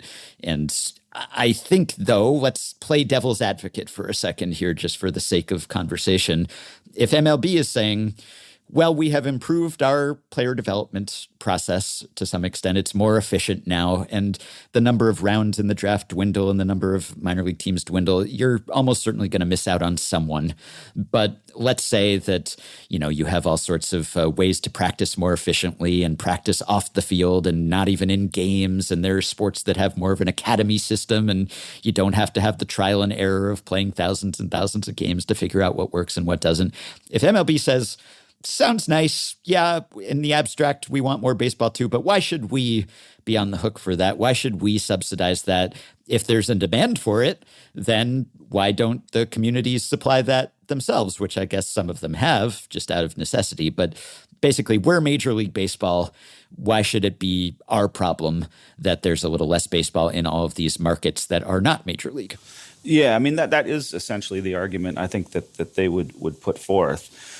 And, I think that just introduces a few questions, one of which is just on purely business terms. I think, you could make a case that this just isn't the smartest decision for the long-term health of the sport that you're a custodian of or, an owner in, for the reasons that you just articulated. And then, I think it just also introduces this question that I raised in the book, which is just, what is baseball? And if you are going to sort of cloak yourself in the mantle of this, Norman Rockwell Americana, which, baseball has not hesitated to do when they market themselves, you can't then also just be, just a ruthlessly cold-blooded McKinsey-esque, business person that will make decisions that directly, harm the communities that you've been kind of selling yourself, you've been using to help, market yourself historically. So there's just, I think, a little bit of hypocrisy there that I found troublesome. And then I guess, the last thing I would say is that there are also sort of second and third order effects that I think are going to be potentially harmful to the sport beyond talent development. And one of them is the fact, and I think it was, I can't remember if it was the general manager of the Royals who mentioned this, but when you cut the minor leagues and you cut the draft from 40 rounds to 20 rounds, who's really getting cut? It's the people who are often the future ambassadors of the sport. So those late round draft picks, yes, they didn't make the major leagues, but they were going to be the people who go back to their home communities, become high school coaches, college coaches, little league coaches, and help introduce a new generation to that sport. So even though they didn't make the major leagues, if you see the minor leagues as providing other benefits to the sport beyond just cultivating the next Bryce Harper, then I think it becomes more clear, some of the ways in which this is going to have a negative long-term consequence. And then the last one, I guess I would also just add, and again, I think points to a little bit of maybe hypocrisy on the side of MLB, because on the one hand, they've acknowledged that, the number of African-American players, I think, is at its lowest level since shortly after Jackie Robinson broke the color barrier. So that's a problem that they're certainly well aware of. But by cutting the draft in half, I had a good number of player development people and scouts tell me that that's going to just make that worse, because what's going to happen is you're going to end up with a league that's largely comprised of, either foreign-born players or American products of expensive travel leagues and collegiate programs, which have historically been predominantly white. And the reason for that is that if you are a major league team and you have half as many picks, are you going to kind of take a flyer on a player who may possess some degree of raw athleticism but hasn't had the opportunity to play in those expensive travel programs from when they were a small kid or not? And so there's going to be less risk taking and more of a premium placed on kind of what's considered like a sure thing. Again, it's one of those maybe unintended consequences of this decision that could, I think, push the sport in a direction that I don't think they want to go. Well, did you emerge from your summer mucking around with the muck dogs more of an optimist and feeling like, yes, we can still preserve the heart of the country and we can all come together? Or did you develop even more anxiety that something precious and essential is being lost and can't be recovered? Maybe. I don't want to, it sounds like I'm hedging, but I think a little of each. I think my eyes have been opened to some of these economic forces that are going to make this more difficult to preserve. For example, I wouldn't be shocked if a few years from now, when this current contract between the minor league, these minor league communities and the major league parents expires, if they go from 120 to 90 and we see another round of contraction. So that's worrisome. But on the other hand, on the more positive, optimistic hand, I think I certainly emerged with a recognition of just how important baseball is to these communities and the lengths to which they will go to preserve that. So I think from that standpoint, I'm encouraged. And if you just look at minor league baseball in general, it seems to be in a very healthy place, as far as its popularity and just the general business model seems to be an appealing one. For those reasons, I'm encouraged. So I think we'll just have to wait and see what happens. The book is called Homestand, Small Town Baseball and the Fight for the Soul of America. I have had the pleasure of speaking to its author, Will Bardenwerper. Go check it out. Will, thank you so much. Thank you for having me. Okay, one more quick break on tap. Time to switch from narrative nonfiction to fiction, and I'll be back to complete this trilogy with Jacob MacArthur Mooney to discuss his novel, The Northern. Automne, le Staplas, lève before ils sont chouettes. Les avis pédantes et super une fête. Je pense que c'est effectively cool. Je pense que c'est effectively wild. Effectivement sauvage. Effectivement sauvage. Well, I have mixed feelings about being asked to blurb books, which doesn't happen all that often, to be clear. I'm not that famous. I don't think Ben Lindbergh recommending the book on the back is going to sell that many copies, but it does happen every now and then, and I feel obligated as a writer to help out a fellow writer. I feel flattered. I feel like I should pay it forward. I have requested book blurbs in the past. Maybe I will again in the future. So I feel like I should do my part for the book blurb industrial complex, even if it's kind of dying these days. Anyway, the downside is you have to read a book, or at least I feel obligated to read a book or want to read a book. And while I generally like reading books, it does take a while and you might not like it. And I do always feel like I should read the whole thing if I'm actually going to put my name on it and tell people that they should part with some hard-earned money to go buy it. Because who knows? What if it gets bad in the last few chapters? What if there's something secretly offensive just buried on the second to last page? And here I am with my name on the cover telling everyone to go buy it. So I do like to read the full thing. And I don't always accept if I'm pressed for time, but I am very glad that I received one blurb request because I like the book quite a bit and I want to tell everyone about it. And that is the purpose of this segment. The book is called The Northern. It is written by a longtime Effectively Wild listener and Patreon supporter, though I promise that's not why I agreed to blurb the book. That is not a Patreon perk. But Jacob MacArthur Mooney is the author of The Northern. He is the guest on this segment. Jacob, welcome and congrats. Thank you, Ben. This is the first time hearing that the Ben Lindbergh blurb is not useful. Now I tell you. It's like, this is the first I'm hearing of it. I feel like I made a terrible choice here. Yeah, I'm sure your publisher was rejoicing. We got Ben Lindbergh. Oh, we got it made. Now we're set. And here I am puncturing your dreams. But happy pub day. The book is out. It is hot off the presses. So go pick it up. It'll still be warm from the printer potentially. And The Northern is a novel, which it does say on the inside, in case you were unclear on that. But also, you know it's a novel because there isn't a 10-word subtitle, as there is with every other nonfiction baseball book, including mine. It's just The Northern, and it is a lovely book that I think pairs well with Homestand, which I just talked about with its author, Will Bardenwerper. Now, you and I had an exchange about this a while back, and I was talking about how sometimes it's hard to do a podcast interview about a novel, and I love novels, and most of my reading is actually novels.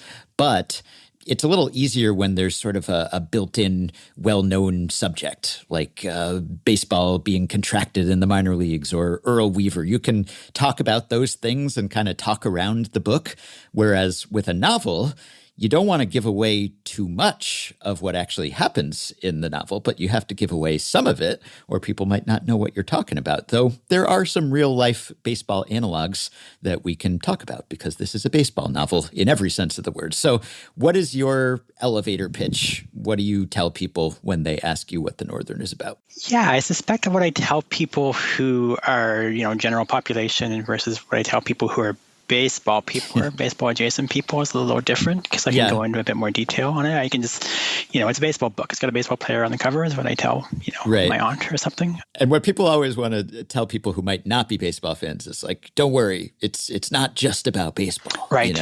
Which, in fact, to the point that I was slightly nervous about the giant obvious baseball player on the front cover too. And there was a version of the cover that had like the motif was like the car that they're driving around in instead. And that's where we started with or something. And now it's going to be for car people instead. Right. Yeah. You don't want to scare anyone off who's like, oh, do I want to read about baseball? But this is a safe space, obviously. And it is true. We always say this about baseball movies too. Oh, it's not just a baseball movie. And that's always true, I think, if it's done well, assuming it's not a documentary. So obviously there are themes here that are not just about baseball, but it is very much a baseball book. Yeah. I tell people it's a baseball book. It's definitely a labor novel. It's about work, and it's a travel novel, and it's a coming-of-age novel too. So it's set in the summer of 1952 at a fictional, but only lightly fictional, I suppose, low minors unaffiliated baseball league called the Northern that straddles both sides of Lake Erie on both the U.S. and Canadian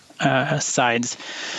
It's about a trio of salespeople, essentially, an adult and two children that are traveling from their home in Minnesota to the area covered by the league to try and find licensees for their new baseball card company that they're working for. This is not terribly dissimilar from some real things and some real tactics that real baseball companies used in the early days of the kind of post-World War II boom for baseball cards. Fleer is the obvious analog, I think. Bowman probably out there too. Leaf to some degree as well. When folks were trying to break what would eventually be declared a monopoly by Topps back in the day, they did so in a handful of different ways. And one of the ways that some companies got up to trying to do this was, okay, we can't get into the major league clubhouses because those guys are all sort of signed up already. But if we make a longer term investment into the minors, could we sign some guys up on spec? And then when they eventually, come of age or figure out how to hit the curveball and make it to the majors or something, then maybe we can use their licenses at that point too. It was a long elevator ride for that pitch. But I guess we're like several hundred stories up now. Well, I used to live on the 40th floor, and depending on how many other people were on the elevator and how many stops you had to make, you might have fit most of that in there. So. Yeah, and a nightmare of an elevator pitch is when the guy stops the elevator midway through on you and just keeps talking. Yeah, press the emergency stop. I've really got to finish this pitch. I'm not done yet. That wouldn't sell the book for me unless I had to buy it to get out of the elevator. But I guess that's part of my misgiving also about blurbing is that usually I'm getting asked to blurb a baseball book, and I read about baseball for a large part of my day as it is. And so much as I love baseball, I don't always want to relax during my downtime with more reading about baseball.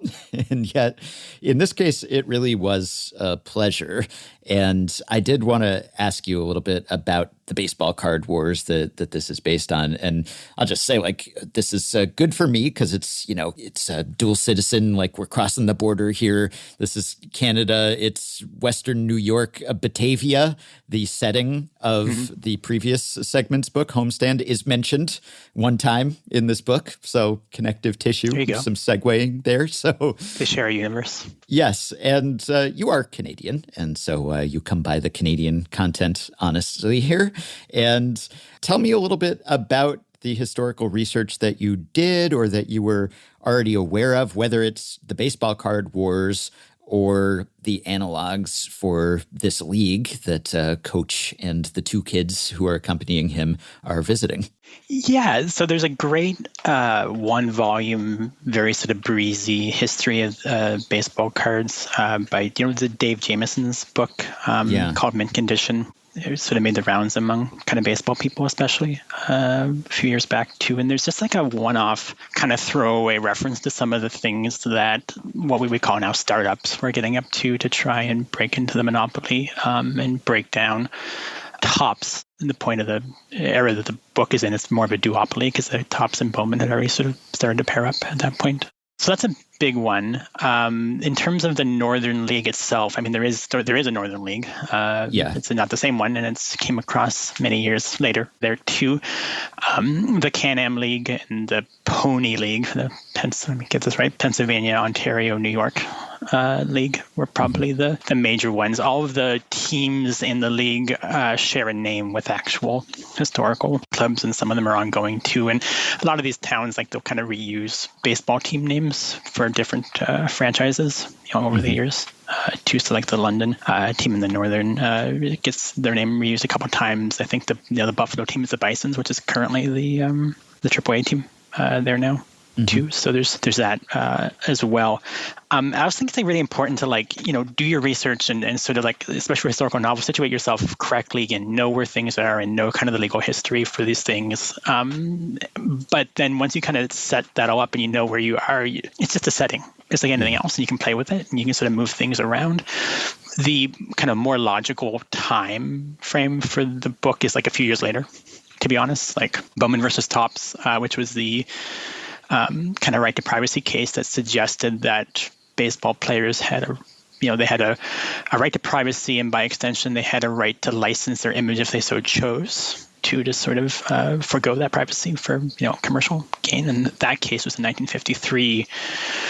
Which means that all of this talk about licensing and everything that we're talking about really more logically should happen 2, 3, 4, 5 years later or something. But I wanted the kids to be a certain age in the book, and I wanted the kids to be born during World War II, so sort of pushed it back. So always really interesting to sort of make that balance too. I believe you got to do your research and everything, kind of understand the universe. But once you kind of understand it, it's like anything else. It's the substrate for play in the end, and you can kind of mess around and do your own stuff. Yeah, and I guess you don't want to be a show-off with your research and just... I'm perfectly happy to be a show-off. I just know it's probably bad art, to be honest. You don't want to make it ostentatious, like you're just dropping facts left and right about little towns or the era or the baseball league or something. It has to be organic. It has to flow and suit the story, and I think it does. So you mentioned coming-of-age story and also road novel, two classics, just a blend of both. What do you see as the hallmarks of those genres, or why did they work for this story that you wanted to tell? Yeah, I mean, they're definitely hallmarks of baseball fiction. Baseball teams are always going on road trips, and there's always sort of an inherent sort of travel component there too. For most people, growing up, most people who are baseball fans, there's a coming-of-age element to their history of being baseball fans. Too, right? It's a family hand down, and it's sort of part of their own sort of identity too. So it's there for both, certainly. I'm terrified of falling into sepia tone nostalgia when I'm writing about, especially the 1950s and baseball. And these are all sort of inputs that are going to glaze over some eyes out there, I think, too. So trying to fend that off, but to fend it off in a way that doesn't feel like I'm doing very telegraphed culture jamming or anything. I don't want to, in the same way I don't want to show off research, I don't want to sort of show off modernity either too, right? Yeah. I want to live in it, but it should feel contemporary because it is contemporary. It's 1952, but a lot of the concerns and kind of worldview that's expressed by the characters are kind of more 21st century too, right? Even so we talk about labor and everything too, and how we talk about small towns and sort of references to race and everything that's in the book too, that I do feel is maybe an imposition that I'm putting in there as an author standing in a room in the 21st century that is not of the time, but I'm perfectly happy with that to be honest, because I think that a historical book is the product of its time that it's written in and the time that it's set in. And there's a conversation between those two things happening all the time. I don't know if that answers the question, but it answered a slightly different question that was in my head, maybe at the same time. Too, which is how it goes in these things sometimes. I'm asking the questions here, Jacob. Yeah. You can have me on your podcast if you want to come up with the questions. We can talk about your book on your podcast, but you can have me on for some reason. But yes, I do think that that's actually another reason why this is a good pairing with the previous segment, because we were talking about not wanting to valorize the past or over-valorize it and suggest that things used to be better, that we've lost something essential. And while that might be true in some respects, also a lot of things were worse or certainly not better, and the human condition hasn't changed that much. And so in your book, you do have these communal experiences of, well, the kids and coach traveling together in the car, maybe spending too much time together in close quarters, if anything. And then everywhere they go, they're at these ballparks and these little towns and people are coming together, but there's still a lot of alienation happening here. There's still a lot of loneliness. There's still a lot of anxiety. And obviously the proximity to World War II is meaningful here. And so coming off of that and just what that did to the psyche of a whole generation or multiple generations, that's clearly leaving an imprint here. So even though there are aspects of this that are sort of, it's baseball, it's small town, it's the 50s, I don't think that you're just sweeping under the rug any of the problems with this era. Yeah, it's such an interesting time to write about sort of historiographically too, because, especially the early 50s, we sort of, the broad narrative of especially like American and maybe full Canadian history into that too sort of demands a story of rebirth and sort of, shrugging off the past of that time. And that's very much in the culture of how we think about the early 50s too. But it's also a time dominated and populated by men and women walking around with, again, what the 21st century would call PTSD. To sort of recreating, in the rubbles of society, the next thing as well. My grandfather fought in World War II and took, shrapnel to the head and everything in Belgium after D-Day. And, this was personality-changing stuff. Like he, came back a functionally different person, able to do and stand by and get through things beforehand that he couldn't get through afterwards. Much shorter temper, just a different person on one side and the other too. And that's sort of touched on and is a big interest in the book, I think. That's sort of like the idea that this is a time of rebirth at a sort of broader cultural sense, but there's like a real psychological denouement happening too, with this, most of these men, but also women and everybody else too. And this is, of course, on the continent that did not have much in the way of actual fighting happening on it too. It's, to a degree far beyond in Asia or Europe as well. Yeah, my grandfather fought in Italy, and I believe he took some shrapnel too, though not in his head. But I never knew him, unfortunately, so I don't know how it changed him, if at all. But I know that's not uncommon, certainly. Was there a particular influence when it came to baseball stories or just fiction in general? Because in my blurb, I made a W.P. Kinsella comp because, I don't know, I figured Canadian, that'll play well, maybe.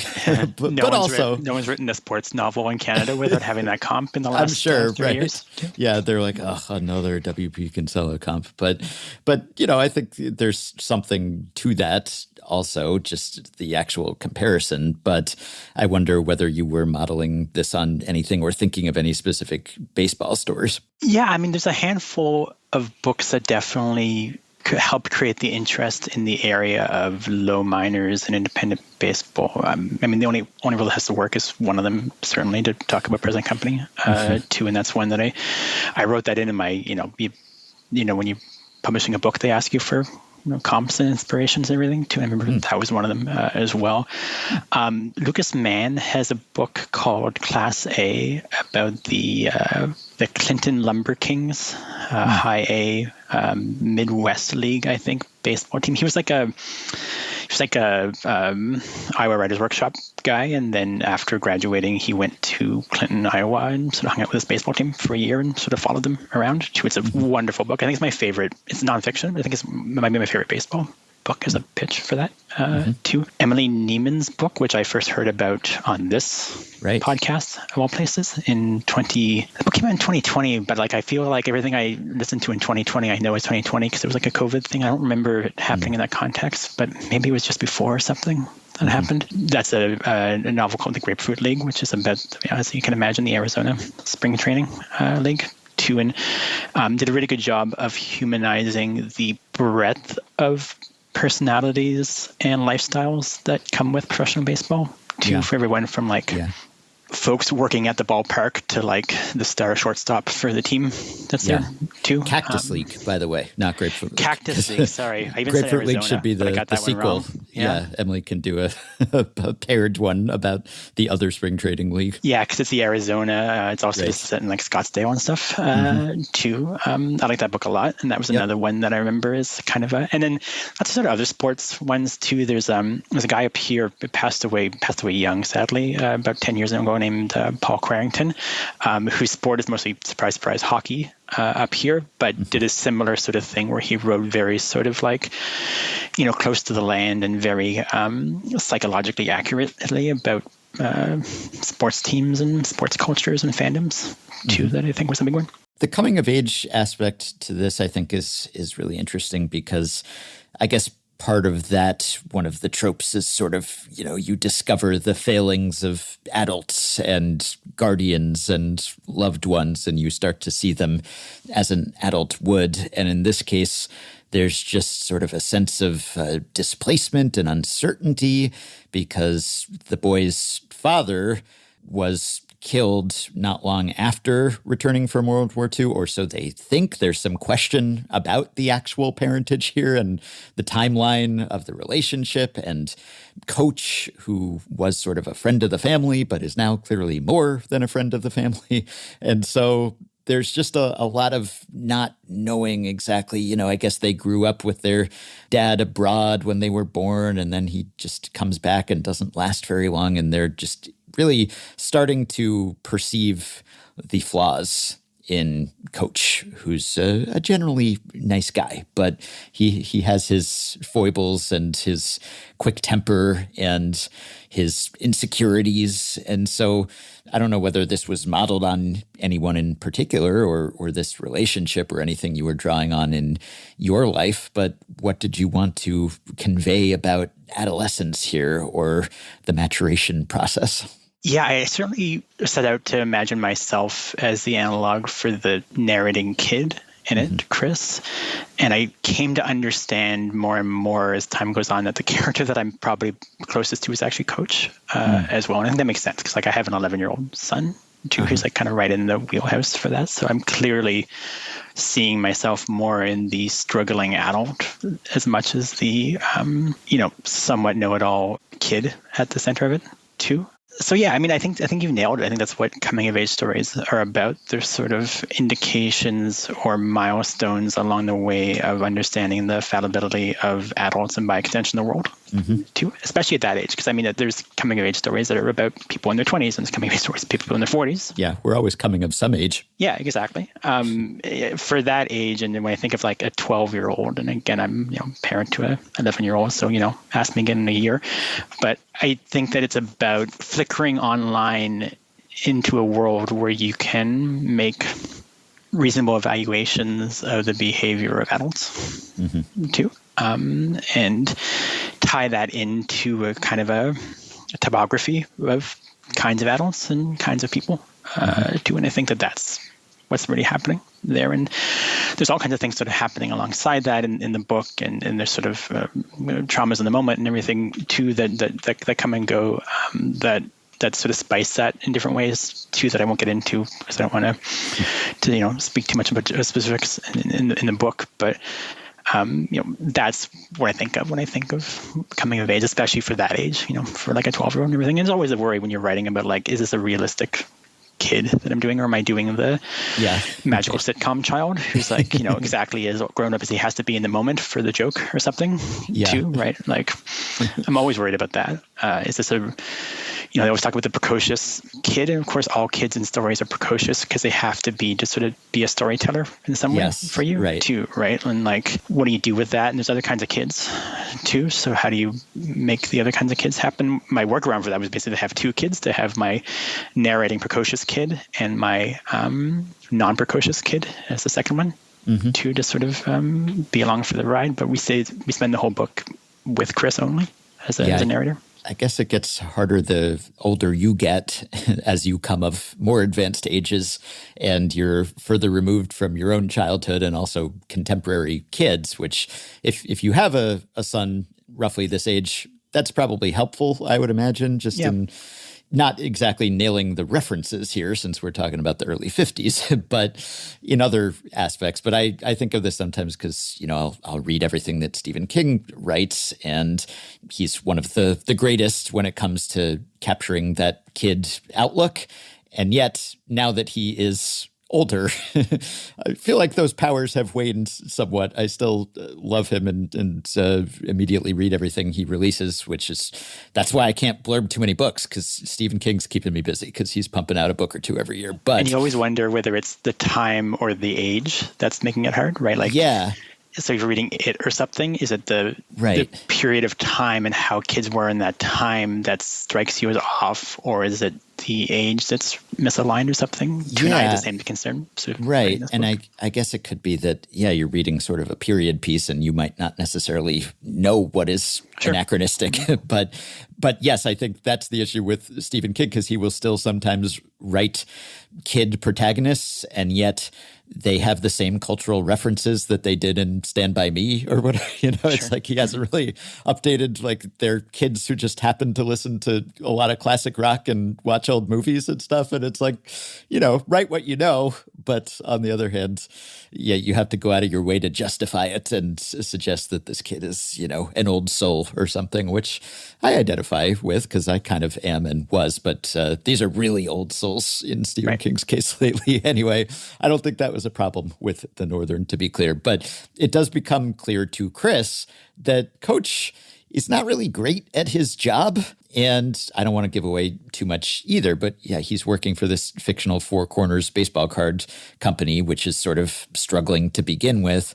And then he has a patter, he has a script when he goes into these clubhouses and he gives his pitch for why the players should fork over their $5 or whatever it is to sign away their rights. But if he is challenged or questioned in any way, then he's kind of knocked off kilter because he can't really think on his feet. And Chris is kind of better at that than he is in some ways. And he's almost the adult in some of these situations. But there's a frequent role reversal there, which is really interesting. But I do love just the car and the period automobile, and that's always on the verge of breaking down potentially too. And, you're going from town to town and you're always looking for a place to stay or somewhere to eat. And there's a constant feeling of displacement, which I guess is the point. But that also works well with the novel because you just feel like you're never really at home, or you have a home, but you're not in it. You're only connected to it when you call your mom at the end of the night to check up on her. Part of what I like about the structure of like a road novel too is that, you're always sort of propelling forward and everything, but most road novels will have like those recurring kind of check-in moments that kind of resituate you every time. And in this one, it's the car and the phone call too. So they have to get in the car to go from point A to point B, and they're always slightly different people when they get in the car than they were last time because of what happened since the last time they were in the car too. And then the car has its own sort of drama that's happening on the side too. And the phone call is the same. Each new phone call, they have a 24 hours of experience because they promised to their mom that they would call, every night on the way back too. So what I like about the structure of a road novel is that you usually have those in some way. You have those sort of check-in points, checking into a hotel every night in a road novel. So reading a book about, a touring musician or something, there's like sound check every day. And they sort of, that's always sort of structured into the book as a way to sort of keep time too. How that works, and like this is very sort of granular, kind of nerdy writer stuff. But like, I like how the people do that structuring tricks. They always sort of find the things in the road story to like come back to. There's scenes, like 4 or 5 scenes in some novels where they're like checking into a hotel or boarding an airplane or something too, and you kind of see it in as sort of a structuring trick. And the character of Reg, who's the main baseball player, he is a very complex and fascinating character, and I won't give away all the layers of that character because he's not quite who and what he seems to be at the beginning, but he does have sort of a modern mindset where he's thinking for himself, and he's cerebral, and he's standing up for player agency and player empowerment here in an era that discouraged that. And as you were saying, with the baseball card rights kind of prefiguring that movement for player rights and knowing your worth and holding out for your value, there's a little bit of that you can see here, and yet a far from perfect messenger in the form of Reg. Yeah, Reg was fun to write. He's an interesting guy, and I don't think of him as the villain of the story per se, because I don't think the story really has a villain outside of the pressures of keeping your head above water in business and whatnot. I was really interested in reading about, there's a lot of physicality borrowed from Curt Flood in that character because he's such an important figure in the history of baseball labor as well. And so a lot of the visual descriptions of Reg Law are from him, not the character, but the rest of it too. And borrowing from him was really interesting too. And what I like about writing about Reg is like, one of the things that's most interesting and fascinating to me about writing about kind of elite athletes and pro sports is the least athletic Major League Baseball player, which like Reg Law would be if he made it, because he's like bumming around in the lowest tier of baseball, and if he made it, it would be a real surprise, right? So he would be a very low end MLB player potentially if he had success, right? The least athletic Major League Baseball player is, if I met them, would be the most athletic person I have ever met. Right. And that's always so interesting to think about too, right? Like there's a line in the book where like, it's like going to the orchestra. You go to the orchestra and everybody on the stage is a genius, and you don't think about it because they're just sort of one of the people, tooting around on the French horn or something in front of you, and it all sort of blends in. One thing that was like oddly inspiring putting the book together is, do you know who Chris Coughlin sort of comes when they won the World Series as like a pinch hitter and everything. He ended up, I think there was a couple stops in between, but he ended up in the Blue Jays, I think in this last year, 2017, 2018. Most famous for getting on first, and then somebody, I think it's Kevin Pillar, hits a line drive. This is like some midseason game against the Cardinals. And Chris Coughlin is like, at one point he was like a first round draft pick, I think, right? But was just a guy. Seemed like the least athletic. Rookie of the year. At this point, though, he's just a guy, and he sort of seems like the least athletic guy in the baseball on the Blue Jays and everything. And he's just plugging away as trying desperately to hold on for one more year in the show, kind of lifer. Anyway, somebody, probably Kevin Pillar, hits a double, and he takes off from first and play at the plate. Yadier Molina is the catcher for the Cardinals. So like, it's a meeting between a Hall of Famer and a guy at the plate. Molina has to I don't know if he doesn't sprawl, but he takes a knee or something to try and get the ball, which is a little bit up the line. And Chris Coughlin does the most graceful thing I've ever seen. He just leaps Superman style into the air and clears Yadier Molina completely. He does not nail the landing, but he touches home plate untouched by Yadier Molina and does a front flip over to land. And I always think about that a guy on the Blue Jays with, maybe a bit more pedigree once upon a time too, but, a 34-year-old guy trying to get some at-bats is capable of things that are extraordinary, and we don't recognize it because of the nature of sort of blending in on these organizations too. And I always think of Reg that way too, where Chris can't stop being amazed by him. As physically and athletically, and how he sort of is among people too. And that stands out in, Windsor, Ontario, where he's playing, and, Buffalo, where he's playing, and Erie, where he's playing, and everything too. too. Yeah. It doesn't stand out if he was making a major league roster or something, but I think that's what's so interesting about writing about kind of elite athletes is like I think we vastly underestimate what the word elite means in that context. You have spent more time with elite athletes in your career and your life than most people, so I think that you maybe have a bit more of an understanding of it. But that like fascination of them as if they were cartoon characters, I think, is grounded in reality and ever present whenever folks on the outside like myself are thinking about them. Last thing I wanted to ask you about, one of the ideas in the book that has stuck with me for months, because I had early access, is this idea of single sight versus second sight. And there's this divide in the way that some of the characters process the world. So Coach and Mikey, the younger brother, these are single sight guys. And Chris and perhaps Reg, or at least Reg wants to be a second sight guy. So what is the distinction between single and second sight?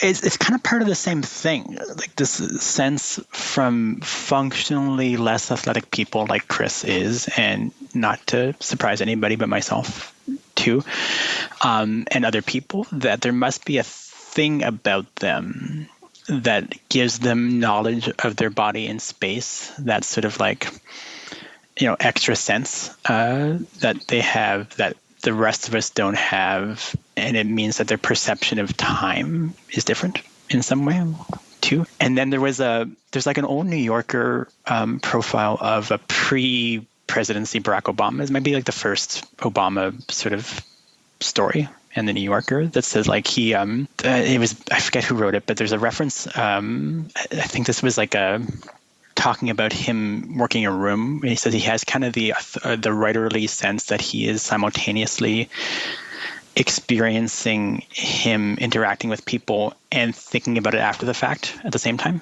too. Mm-hmm. So like second sight. So that was sort of picked up as this idea of a elite athlete or somebody who relies directly on unintellectualized understanding of where their body is and where objects are in space. So also like a fighter pilot or something too, has the ability to see something once and unthinkingly react. And this is, that however many splits of a second you have to decide whether to swing or not, or trying to identify it's a breaking pitch or not, as a hitter. Yeah.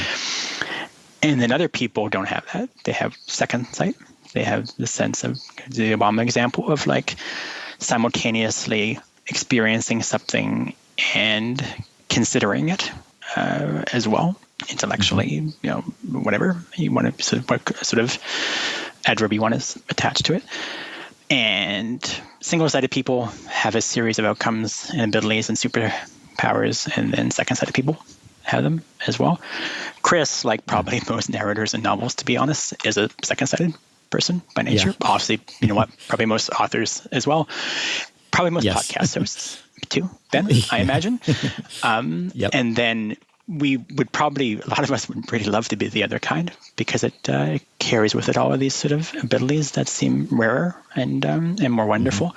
But at some point, Chris comes to terms with who he is and what his skill set is and what his sort of life path might be too. Yeah, it's an interesting classification system. I hadn't quite thought of it in those terms before, but ever since I read the book, I have kind of evaluated people or myself in that way. So it's left a lasting impression, and the ending has as well, but we won't get into the specifics of that. I'll just say that it's thought-provoking. I'm still processing it, and I will just say that people will want to get to the end of it, even if they aren't blurbing, just to consider the ramifications and the implications. And this is your fifth book, but it's your first novel. You are a poet, and there's a poetry in this book as well. But it's also just a good yarn and a good baseball story. And you mentioned the cover. You actually can judge this book by its cover, because both are really good. In fact, as much as I like the book, the cover might be better. So I think, the cover might oversell how excellent this book is. As great as it is, that's how much I like. We will shout out Ian Sullivan-Cant, who did he's an artist who did the cover design too here in Toronto. Fine work, Ian. Yes, if you're the kind of person who just likes to display books in your home, then that's another reason to get the Northern. You don't even have to crack this thing open. I recommend that you do. But if you just put it face out, or you're a bookseller and you're in a little indie bookstore, you want to just put the Northern just face out on that shelf. At this point, you could just go to the bookstore and take a picture of it and like frame it in your house. I guess you could do that, but don't deprive Jacob of your revenue. He worked hard on this. So the book, again, is called The Northern. If you want to read the book or the brilliant blurb by Ben Lindbergh, you should go check it out. And the author is Jacob MacArthur Mooney, who has also joined me on this segment. Good talking to you, Jacob. Thank you, Ben. Really appreciate it. 2319! We have a 2319! All right. Thanks to all our authors. We may have more book talk to come. Not book talk as in book TikTok. Book talk as in talking about books. One small correction to last episode's Stat Blast. Ryan Nelson looked up the longest team winning or losing streaks in a certain game number of the season. But when he did that, he queried for season streaks, not game streaks. So he didn't account for missing games in certain seasons. Didn't affect that much. The longest losing streaks he mentioned were all correct. But he did say that the Dodgers were tied for the second longest active streak with 13 consecutive wins in Game 116s. That should actually be 12 because there was no Game 116 in 2020. And he noted that the all-time record was 20 straight wins in Game 143 by the New York Giants ending in 1930. That should actually be only 19 straight wins because there were some early season endings in there. Also, credit to one of last episode's guests, Brandon, for saying that the Orioles should have traded for Luis Castillo. Well, they just did. They acquired Luis Castillo from the Mariners. However, it was Luis F. Castillo, not Luis M. Castillo, which is probably the one Brandon meant. That will do it for today. I thank you, as always, for listening, and I will thank you with even greater depth of feeling if, like Jacob MacArthur Mooney, you support Effectively Wild on Patreon, which you can do by going to patreon.com/effectivelywild and signing up to pledge some monthly or yearly amount to help keep the podcast going, help us stay almost ad-free, and get yourself access to some perks, as have the following 5 listeners: Matthew Paseski, Colin Briskman, Dave, Sally Gaskill, and Emily. Thanks to all of you. Patreon perks include access to the Effectively Wild Discord group for patrons only, monthly bonus episodes, playoff live streams, prioritized email answers, personalized messages, discounts on merch and FanGraphs memberships, and so much more. Check out all the offerings at patreon.com/effectivelywild. If you are a Patreon supporter, you can message us through the Patreon site. If not, you can contact us via email. Send your questions, comments, intro and outro themes to podcast@fangraphs.com. You can rate, review, and subscribe to Effectively Wild on iTunes and Spotify and other podcast platforms. You can join our Facebook group at facebook.com/group/effectivelywild. You can find the Effectively Wild subreddit at r/effectivelywild. And you can check the show page at FanGraphs or the episode description in your podcast app for links to the stories and stats we cited today. Thanks to Shane McKeon for his editing and production assistance. I'll be back with one more episode before the end of the week, which means I will talk to you soon. Did Richard Lovelady ever strike a Taylor Teagot? And who had more war, Jason Kendall or Russell Martin? What if Shohei Ohtani's dog was also a good lawyer? What would you do if Mike Trout just showed up in your foyer? Or is it foyer? Find out on Effectively Wild. Find out on Effectively Wild. Find out on Effectively Wild. Today.